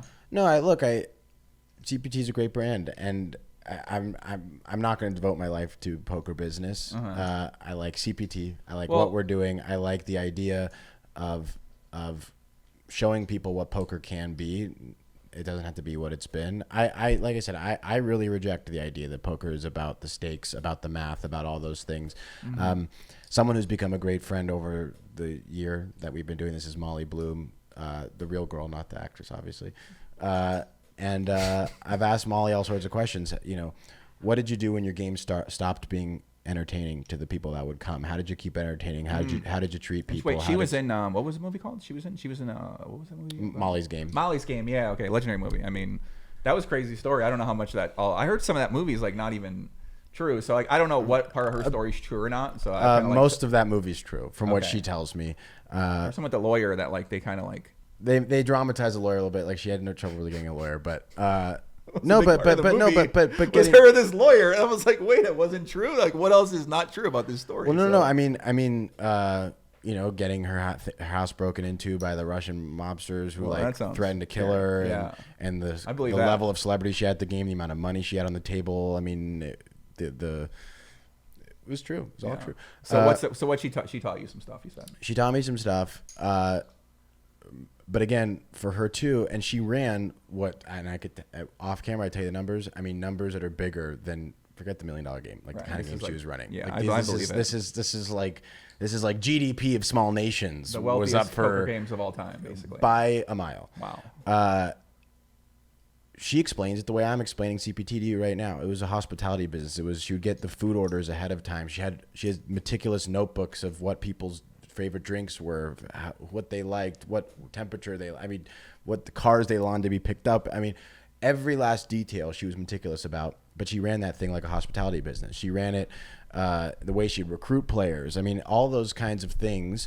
That was the DNA. That's what we would sit there and we would nerd out about and talk about, like talking about the stakes, talking about, even as she reminisces on those times in her life, like the stakes are totally irrelevant, right? Mm-hmm. Those stakes are only relevant to the people sitting there with the chips in front of them. Like, I honestly, and I don't say to be disrespectful, genuinely, but what is entertaining about watching people play for $1 million? If their personality is interesting, Yeah, for me, great. if I know them, I care. If I don't know them, I don't really care at all. Right. If you know them, you care. Yeah.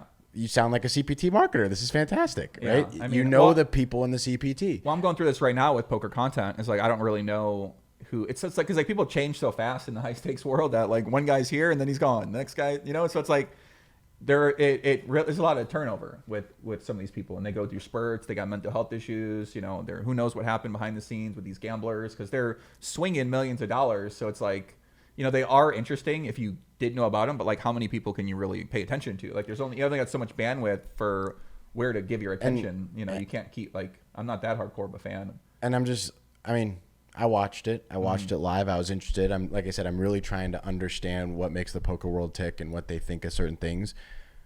I mean, cool hand between Tom Dwan and Wesley was his name, Wesley. right? Well, I love that hand because I know Tom Dwan and I love seeing him win and battle. And I think it was amazing that he found the call. Really, I mean, right? You got $1 million. You don't have anything close to the nuts. How do you make that call? Well done, right? Right. I But can tell you don't play for money because this is most people who play poker. They play for the thrill of potentially winning a lot of money. Of course. So then they watch that and they go, okay, like that was epic. Okay. So that's my question, right? It took him 14 minutes to decide if he wanted to make the call. I don't blame him. I mean, it's a house to call, like a nice guard gated community house to call for $800,000, whatever he had to call. So for 14 minutes, he nurses a Corona and he's shaking his head, doesn't say a word. The other guy's head is in his arms, doesn't say a word, doesn't look up, doesn't flinch for 14 minutes. And then it's call, queens, you win, boom. Like, I mean, is that really that entertaining? I thought I loved it. I was like, this is epic. I mean, I got that epic. How much money he won? Biggest pot of all time. Biggest pot of all time gets me fired up. That gets me hyped up. I love seeing. But wouldn't it have been cooler if like the guy that won was like screaming and cheering and hitting the table? Like don't you think could have been entertaining? There are people like that, but Tom Dwan his professionalism in that moment is entertaining to people who respect the professionalism. Whereas I see what you're saying that. You want the reaction, you want the feeling, the emotion, the sort of people like having that maybe like, I know you talk about this a lot. So I guess here's what I'm saying. Cause I actually agree with everything that you're saying back to me. And I guess what I'm trying to say is a different point, which is that if you're telling me that some people would argue the most exciting moment in the history of poker is this moment, I'm just telling you, forget the money for a second and forget who won and lost. The moment itself was 14 minutes of one guy with his head like this and another guy just like sitting there and staring, drinking a little bit of a Corona. Like for 14 minutes, that was the moment.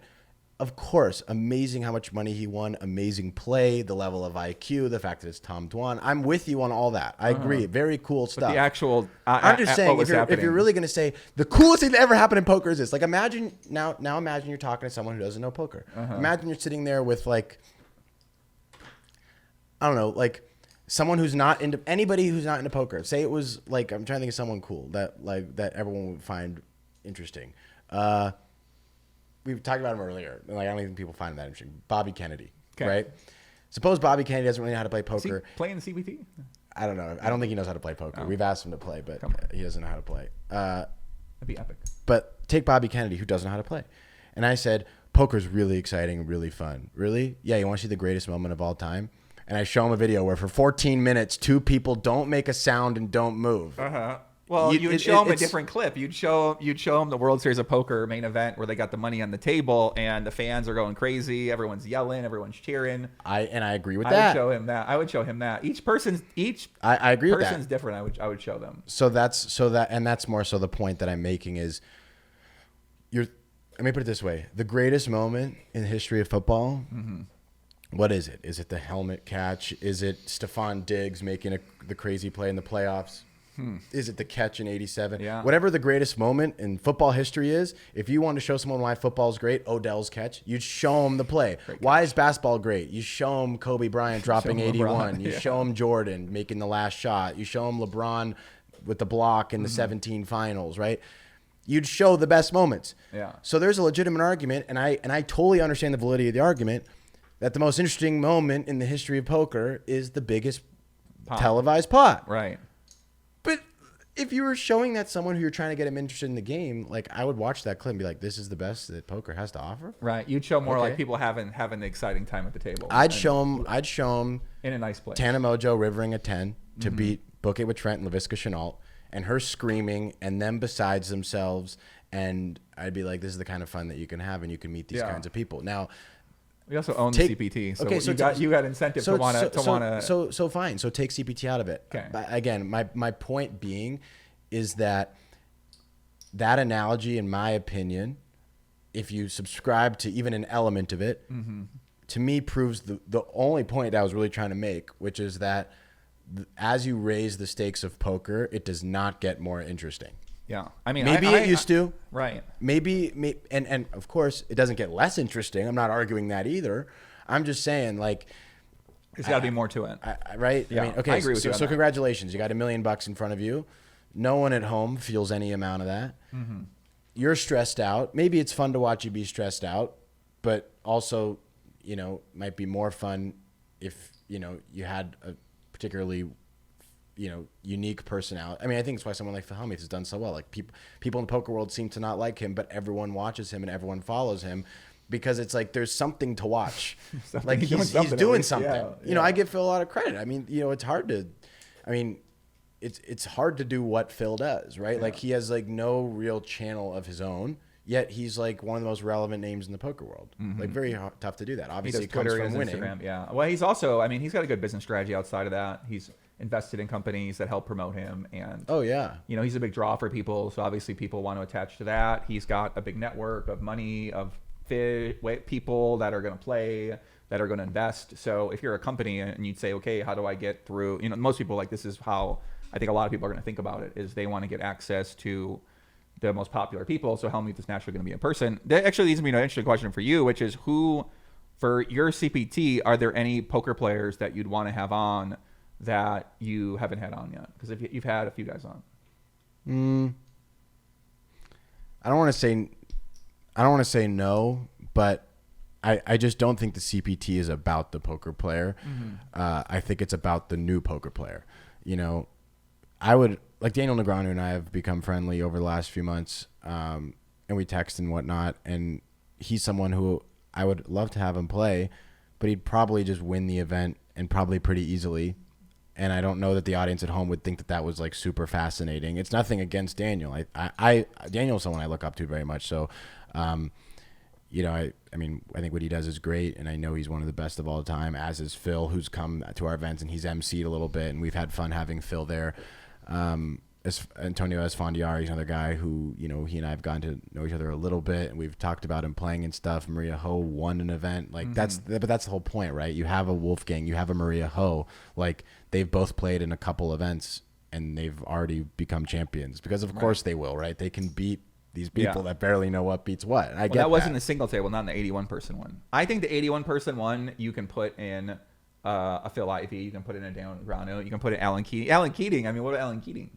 Is he gonna play? No, like that's the thing. I would have them play. Uh-huh. It would just be a situation where I would be. The playing field is level with the combination of our structure and the fact that no one really knows how to play. Right. Like Phil Ivey has a substantial leg up. Maria Ho, of course, these people would have a substantial leg up. So I'm just more hesitant to involve them, Not because I don't think that what they do is fantastic, and not because I don't think they're serious voices in the poker community. I acknowledge all of that, and I have a lot of respect for it. Mm-hmm. I just think in the context of CPT, they'd come in and they'd be like, okay, you went all in with 5 high. They just play too well. Here's like anything. Yeah, I just think it'd be a very, I think it would distort our objective quite a bit. You know, I think they would be like, this competition sucks and it was easy to win. It wasn't a real event. I think the celebrities would be like, why did you put me against a pro? You said it was okay that I didn't know how to play. That's the thing too. I get all the time from celebrities who I'm trying to convince to play. You know, someone like Savannah Chrisley who's going to play in this one. Very famous reality TV star, got a great podcast. But I just don't know how to play. Savannah, no one knows how to play. What do you mean no one knows how to play and they're going to play? I'm like, yeah, like they know what beats what. Like you can learn that though in 4 minutes, right? Like that is a conversation I have with celebrities almost every day. Right. When we talked about playing. Mm-hmm. Now, if I said that's true, except for also the winningest player in poker history is also going to be sitting there, she'd be like, "What? Please don't make me do it." Yeah, because again, so people wouldn't want to play. Certain people wouldn't want to play if those people are playing, and you like it with the element of the. And let me simplify it. Why? Because they don't want to feel like a loser. Right. Like no one wants to leave feeling like a loser. Right. And I'm not going to create a situation where people feel like they were teed up to lose. Mm-hmm. So you want to make it a fair environment. And yeah, I see. It makes a lot of sense to me. Well, and an environment where the objective isn't winning and losing. Like I don't think people at the CPT are like, I need to get first place. Like they are just happy to be in the room. They like the PR. They like the content. They like the networking. What people would you want to play that you haven't played yet? That are on your wish list? Donald Trump. Donald Trump. Yeah. Okay. I really want him to play. Okay. Dana White would be fun, but I know he's not really a poker guy.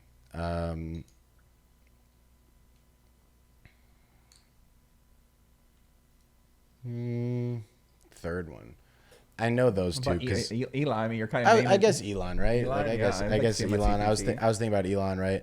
Did you know that Donald Trump, he actually invented a poker event before called the United States, I think it's a U.S. Poker Open back in like the 90s. Donald did. And there was a video I just watched the other day where he created it and Gabe Kaplan was the host and he was like, they were kind of going back and forth. And so he's like a big supporter. He seems to be a supporter. He is a supporter of poker. He is. He's actually like a. What did you learn from working around that whole situation and being involved in that? What were some of your biggest lessons? Yeah, you put into your life now. Lessons is a weird way to looking at it. I look at it this way. It was some of the most unique experiences I think you can have. I mean, you know, someone like Bryce Hall, who I was able to introduce to Donald, and then Donald brings him up on stage at a rally. And next thing you know, there's Bryce Hall, a little CPT winner with his signed MAGA hat talking at a Trump rally. Like, I think it was, some of those memories were cool. Like even before I introduced Bryce to Trump, I showed him the video where at the end of our tournament that he won, Bryce Hall won one of our CPT events wearing a signed MAGA hat. I asked him as sort of the MC, you know, how do you think you're able to win tonight? He says, I was wearing this lucky, you know, signed MAGA hat and everything. And then I showed Trump that video. Trump kind of looks at it, reacts to it, and Bryce comes in. He goes, and he's wearing the same hat when he met him. He goes, I see, you know, Blake showed me the clip. I saw that you said that was a lucky hat. You know, I was wearing that when someone tried to kill me and I turned my head at the last second. You know, during the assassination attempt, he was wearing a MAGA hat. He said, it's my lucky hat too. Like, he just like would crack jokes. Like it's just not what you would expect, right? Like, people think of him as like this very strong alpha personality. I'm not saying he's not, but he loves to crack jokes. He's very funny.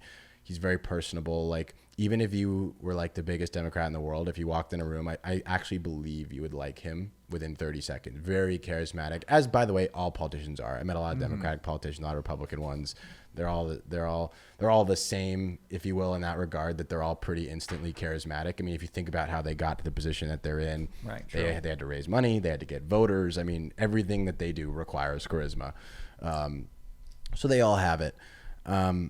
I know he likes poker. I know, in fact, actually, Elon Musk tuned into our last CPT event via Book It with Trent's stream. Oh, on X? On X, yeah. It'd be nice to see, it'd be nice to see an X poker stream where they would embrace poker on there. I think that's a big direction we're headed. Cool. Is doing something like larger with X. Do you think you ever get your dream guest on there? Trump? Dana White? I mean, Dana White, one of the Vegas goats. I think so. Yeah, I think so. I know all three of those people I've gotten to know over doing the stuff that we did politically in the last few months. I think Dana would be the easiest, obviously, out of those two. I don't know that Elon would play, but I think he does support what we do. Okay, well, let's do some rapid fire and change the mood, and then let's get to some CPT stuff, and then we'll wrap it up here a little bit. Okay, favorite Vegas casino? Red Rock. Red Rock? Okay, why Red Rock? It's close to my house, and I always feel weird. The Wynn is the prettiest casino, but I don't like going in there and gambling or anything. I feel weird doing that. Yeah. Did you grow up? When you grew up, were you hanging around the Wynn? When I was really little, yeah. I mean, the Wynn opened when I was 5. Mm-hmm. So those early years I did. Steve's my dad's older brother. My parents got divorced when I was 8, and then I was raised by my mom pretty much completely from that point on. So then I didn't. But those first couple years, I hung around there a bit more, like Mirage and Bellagio as like a little kid. Do you still have a relationship with him now, or is he? My dad or Steve? For Steve, yeah. Steve is like my dad. Like, okay. Steve and I are incredibly close. We talk almost every day. I have a relationship with my father too, not as close as the one I have with Steve, but I mean, I'm very lucky to have someone like Steve in my life who wants to share advice, share stories.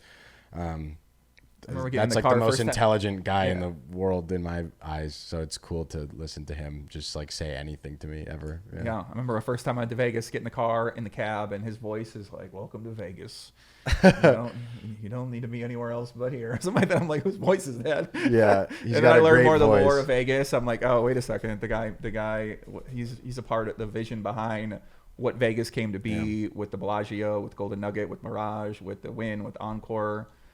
Like, damn, that's great. And I started studying the lore. Did you know that at Bellagio, during the creation of the poker room, I guess him and Bobby Baldwin had some sort of relationship? And then, very close relationship to Bobby Baldwin. So that was a big reason why it was called Bobby's Room. Yeah. And that's a big reason why, to me, I mean, poker was successful was because it seems like he was like a backer of poker. He was so Steve has these stories, which I'm sure, I mean, he wouldn't care that I was sharing it. He tells me all the time. He's like, he had a group twice a week at the Golden, he owned the Golden Nugget, which was the original poker room in Las Vegas. He's the one who built the Nugget, not the gambling hall, but the 2,500 rooms he built. He got control of the Golden Nugget. He was the managing partner by the time he was in his late 20s. That was how the story of Steve Wynn started. But he would play 2-3 times a week at least with Doyle Brunson, Amarillo Slim, Bobby Baldwin, Chan, like all those guys back in those days. And he was like, I'd come downstairs, I'd buy in for $10,000 or $20,000, I'd lose it every single night. And Bobby would be like, go out this one. And he's like, Bobby would tell me when to fold and stuff, and I'd still go home a loser. But he said Bobby would come to his office and talk about things he should do in the poker room.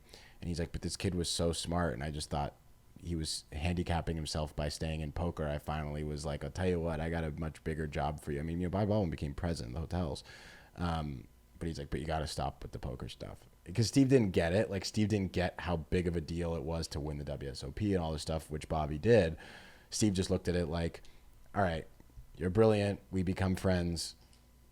But you're brilliant enough that you could be president of a hotel. You don't need to be a poker player. And Bobby, did that. Wow. And became one of the faces of Las Vegas in his own right. I mean, Bobby made a lot of money playing poker, but made a lot more money than that being president of the hotels. So is that why Aria and the Bellagio and the Golden Nugget, that's why even Mirage, they've all had the Encore. I mean, think about it. Those are some of the best poker rooms that you're going to see. Golden Nugget's the only poker room downtown. So that's a big reason why. He liked poker, yeah. I mean, he stopped playing earlier in his life because he lost his vision. So, like, you can't really play poker when you can't see. But what are you going to do? Have someone whisper your card? I mean, you couldn't do it. No, I mean, he liked playing. He knows the game.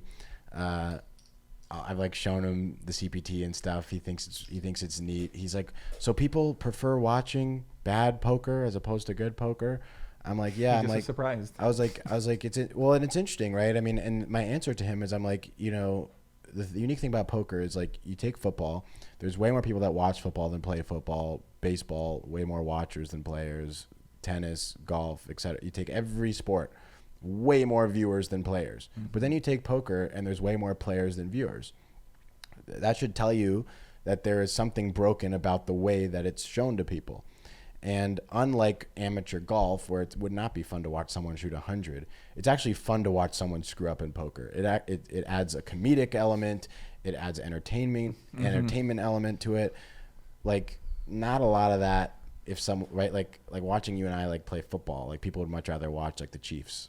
Yeah, Patrick Mahomes. Yeah. But watching Mahomes and Kelsey play poker might be more fun than watching me and you even play poker. Right. And I guarantee you, I'm nowhere near your ballpark, but you and I are better at poker than Kelsey and Mahomes. Maybe. But people, I think we're talking about mass appeal. Yeah. Would rather watch that. Poker people would rather watch us. I get that, but and he gets that. So it's interesting but he's the hospitality wizard. So like I will sit there with him and be like we've had like 7-hour conversations about like centerpieces. Like how do you think about a centerpiece? How do you think about furnishing a table?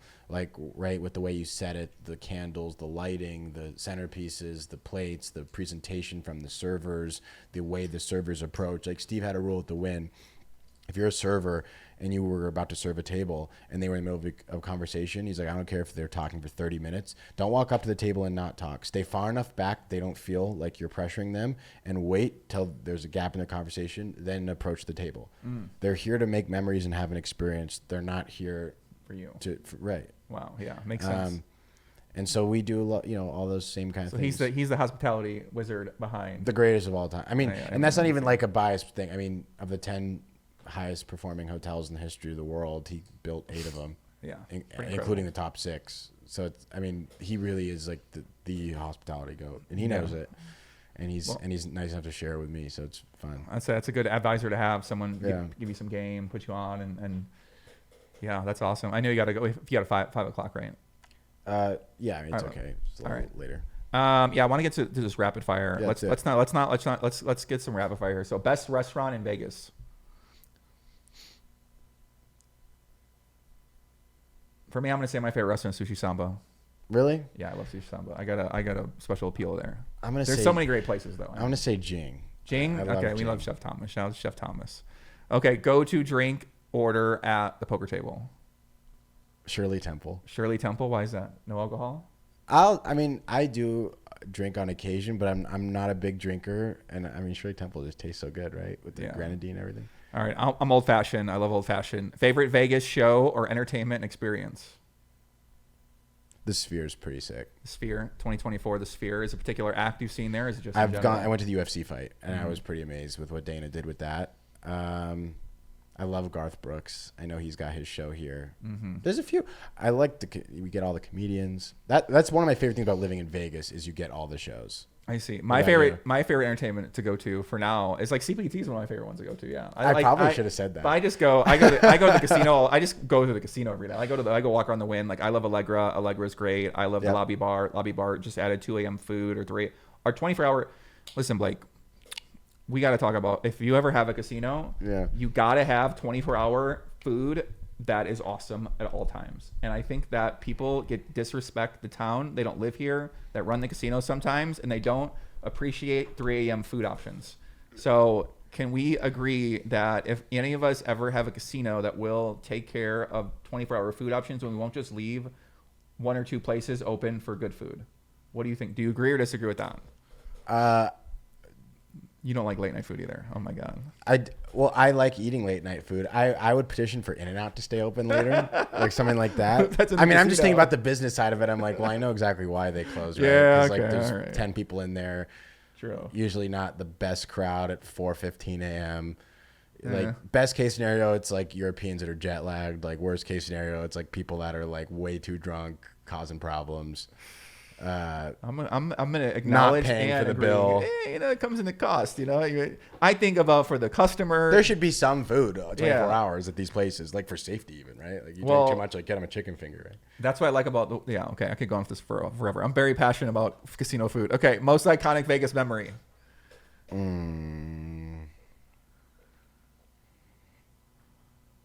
For me, most iconic Vegas memory is probably just doing shows, doing all my content here, doing my shows from here, doing streams from here, going to work out the events and going to be a part of all the experiences at the events. I mean, it's been a dream living here. So it's so hard. I mean, I was born and raised here. Like my whole life is here. But I will say this year we were like specifically responsible for putting on with like Charlie Kirk and his group and Tulsi Gabbard, Trump's like last final like big Vegas rally. And that was like we filled up the Thomas and Mack, 17,000 people. That was pretty. Damn. That was pretty cool to be a part of an event that big. It was the biggest event we've ever been a part of. Yeah. Best time to visit Vegas, day or night? I think day. Dude, nightclubs aren't. I think the day clubs are way better. Like if you're into partying, I think the day clubs are better.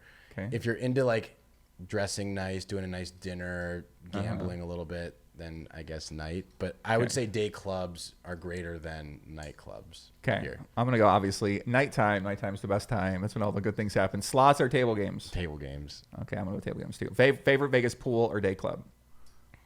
I've probably only been to like 2. Okay. I like the Encore Beach Club, I guess. All right. Mine's XS. I love XS. That's Funny enough, favorites. I have to admit, another just crazy story that made me think of. I was at Encore Beach Club the second or third time I've been there my whole life. First time I'd been there in years. Of course, I'm there. I'm like, I'm going to have some drinks.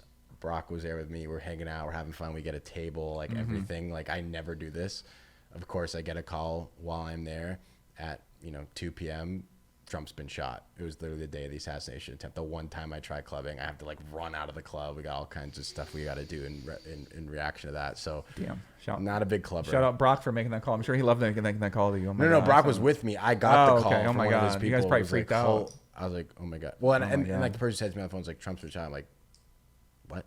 Like I didn't even get like but he's good. And he popped right back up and he said, fight. There's no context. Yeah. No, like it was a no context, like so loud. I'm like, hang on. Did you say what I think you just said? And I'm like running out of the place. Okay, let me get through a couple more of these rapid. I kind of like these rapid fires. A new idea I came up with for these questions. Because I'm gonna cut this up a little bit. Who would you bring to a VIP night out in Vegas? I feel like I owe you. Nice night in Vegas, yeah. Okay. But you like CPT, so I guess you come to those anyway. My girlfriend. Okay, we love that's like the correct answer, right? Yeah. Favorite hidden gem in Vegas? I'm gonna say Herbs and Rye, which is debatably it's debatably a hidden gem. It's literally the best food past midnight that I can get. And they treat you well. You don't understand. I've got the greatest late night food thesis of all time, where I only started operating past midnight. I used to play poker all the time through the night. So I need a good steak. I need good options. I need good service. And Herbs and Rye does that up to locals to 2:30, 3 a.m. Good steaks, good prices, nice ambiance, good music. The hospitality treats you really well there. So for me, that's what makes a hidden gem is kind of a place like that. Okay. And you don't know about it, and you grew up here, and it's actually not too far from you. So I have to say that's hidden. I feel like Jing's a hidden gem too. If you're not from Summerlin and not from Vegas, it's hidden. But yeah, unless you go to downtown Summerlin, then Jing is out there. Like I see Jing, I associate downtown Summerlin with Jing. There's a little place called Chanko in Chinatown. Chanko, yeah. Chanko. Hidden gem. Okay, hidden gem, Chanko. Hidden gem. Okay. Great food. Okay, we'll look for it. If you could play poker. If you could only play poker at one Vegas casino for the rest of your life, which one would it be? I guess the Wynn. The Wynn, okay. I think I don't play poker in the casinos, honestly. Yeah, more like just friendly games, stuff like that. Just or after parties. Baccarat, yeah. Yeah. Favorite Vegas sports book? The Durango is pretty cool. Yeah, Durango's nice for a new one. Okay. I like the local places. Yeah, me too. Yeah, I don't want to say much where I live, but crazy thing you've seen happen in Vegas. Oh man. You know what? When I was a little kid, I had like the person who would like watch when my parents were working, like take me to the Bellagio fountains, and she was like a young girl. She drops her phone into the fountains, and she's like maybe like 22, and her boyfriend's like with her, like watching me too. Like I'm like 4 or 5 years old. My earliest memories. The kid jumps in the Bellagio fountains to get this girl's flip phone out. Got the phone. But I'll never forget that being like, what the hell? Because I remember like growing up, like my parents would be like, don't go in there, like you'll die, like all this stuff. Yeah. Probably just trying to like keep you out of the fountains from like going in the fountain. I mean, if you got above the water where the shooters are, oh my God, it would like literally go through your body. There's so much power in that water. Like, it would literally like it would like cut through your body. But no, like just being in the water would be safe theoretically. Okay. All right. That was crazy watching someone jump in the Bellagio fountains. Yeah, craziest. Yeah, I mean, it sounds weird. Yeah, I mean, it seems like Vegas to me. I don't know. I feel like it is like pretty gross for a podcast. Yeah, like jumping in the fountain. You should be jumping in the fountain. Listen, I'm not advocating. You jumped in the Bellagio fountain? No, yeah. I'm not trying to get removed from the Bellagio. Is like the greatest place ever. I'm not trying to get removed from there. That's like the best place to walk through, feel the vibes. Bellagio's got legendary vibes to it. The poker room has legendary status in my mind. So I love Bellagio. It's like they got pinky ring in the middle. Shout out to our guy Bruno trying to, he's grinding, but we support Bruno Mars. Shout out Bruno Mars. Okay, so CPT coming up 20th. I'll probably drop this before that comes out. So CPT, what can we expect from that? This is going to be our biggest show ever. I think we're going to have over 2 million people tune in live, which is going to be, I think that's the biggest number that any poker event's ever had. From all the channels streaming it? Yeah. Okay. How many channels are streaming it? I don't know a number. Okay. But H3, Sketch, Ninja, Wolfgang, Rampage, Poker Go, us, Bryce Hall, Tana. I mean, we've got a great group of people that are helping distribute it. But it's going to be such fun. Joe Gatto and Brian Quinn from Impractical Jokers are playing. I grew up loving that show. Having the two of them there is going to be amazing. Sitting next to Adrian Peterson is going to be unbelievable. There, bro. That guy's the GOAT. It's going to be fun, man. It is going to be it's going to be so much fun. I can't wait. So I just think people, and it's double the money. So I actually think it'd be interesting to see. Like, I don't actually, the way I've watched it, I don't think people were too caught up in the money in the past events for the 50 grand. Maybe once you get to the final 3 or 4, they are. But for the most part, I think everyone's having fun. For 100, we'll see if like that. Maybe they get feel the difference. Yeah. Okay. So a lot to watch. It'll be a lot of fun. So that's going down on Wednesday, the 20th, F1 week here in Vegas. It'll be on Poker Go. It'll be on a bunch of channels, and then the clips are all get posted. And then what's going to happen after the end? I mean, this is the season finale. Do you have anything else? We already have our 2025 schedule set, so we'll be releasing that schedule during the event. Our first one of 2025 is going to be February 6th, Super Bowl week. Is that going to be in Vegas or on location? That one is probably going to be in Vegas. There's a small chance we do in New Orleans where Super Bowl is, but I think we're going to do Vegas, and then we're going to head down for Super Bowl because we're doing it on the Thursday of that week. But next year is going to be a big level up even from this year. Cool. But this event on the 20th will be a level up from the previous 7 or 8 events we've already had. Okay. Level up just in money or like the presentation? No, everything. Or, okay. Everything. Okay. Presentation, I guess money. Okay. The kinds of players in the player pool, everything. Okay. It's perfect. Hey, so CPT, that's coming up. I think I'll be there. I'll be in the house, obviously. It's going to be exciting. And then, I like to ask people one piece of poker advice that they can give people. You're more a businessman, though. So one piece of businessman advice for people out there who have a business who may be looking for some insight from someone who's been doing it for 13 years since you were a child. Well, my poker advice is don't gamble money that you don't have. Because I think you see so much of it in poker, especially on the college campuses. You see there's so many college kids that like just are like broke because they gamble with their buddies and the stakes get higher and higher until they're out. Sports betting, poker, whatever it is. So yeah, like watch out for gambling. Just in general is my big advice. Business advice, favorite advice I've ever gotten is like if you're someone who wants to be like an entrepreneur, a lot of times you hear people say like don't put all your eggs in one basket. I've been told it's fine to do that as long as you watch the damn basket. And I think that really is a great sound piece of advice. I think people try and distract themselves from taking a level of risk that feels uncomfortable. But if you want to accomplish amazing things, like it requires a risk that a lot of people don't necessarily want to take. But at the same time, when you take that risk, I mean, it's how you and I met, right? Like we were taking a big risk to do this. We met before we started it. And you I don't know what to expect. I'm like, I don't know what the hell's going to happen with this event. But you find people that, if nothing else, they believe in you enough as a person or in your vision or in your story or whatever it is that they're willing to give you a chance. And then as long as you can prove those people right, your circle gets to grow and you get to keep going. Yeah. Sound advice. Exactly. Right. If you can set expectations and deliver on the expectations and keep going and keep providing results. And in business and in Vegas, it's about putting on a show, getting people excited, getting them watching, making money. It's kind of the same things I feel like is what most people want. If they got a product, they want to sell more product. They want to be perceived in a better way. They want to grow their business. They want to grow their influence. So it seems like the way to do that is to you set your goals and then you're going to see if you deliver them or not. If you don't deliver on them, then people are going to say, okay, well, the guy can't deliver on his goals. And then that's going to affect your reputation differently. And you're basically saying is that set crazy goals and make them happen. Right, that's kind of what you're saying, like, right? Okay. If you want to be able to make a difference, that is ultimately the way. I mean, there's no like hacks. Like I think those hacks are a little silly, right? Like it's important to be motivated. It's important to learn and all of those things, of course. But There aren't really shortcuts. It is a lot of hard work to do anything, and I say that humbly, like as someone who like we've built the foundation for what might be a very strong business in the poker industry. Right. Like then there's Elon Musk, and then there's people like Donald Dude, Trump. when I see Elon Musk, I'm just like, man, this guy bought Twitter. That's like my dream. That's my new dream now, to buy my own, invest in my own. And thank Twitter. God he did, because he saved free speech. Yeah, I mean That was on the line, and if he hadn't done what he did, we might have lost it. Well, Like, we're gonna so see. serious. We're gonna see what happens in this future here. Any last parting words maybe for the people out there, for the Legion? If you made it this far, 2 hours 30 minutes in, we obviously appreciate you. You know, let us know any questions, any thoughts, any feedback, anything like that. I'll be posting some clips, some stuff out of here as well too. And Grateful you had me on. This is fun. yeah, this will be Never done anything like this. 2.5 hours. That's crazy.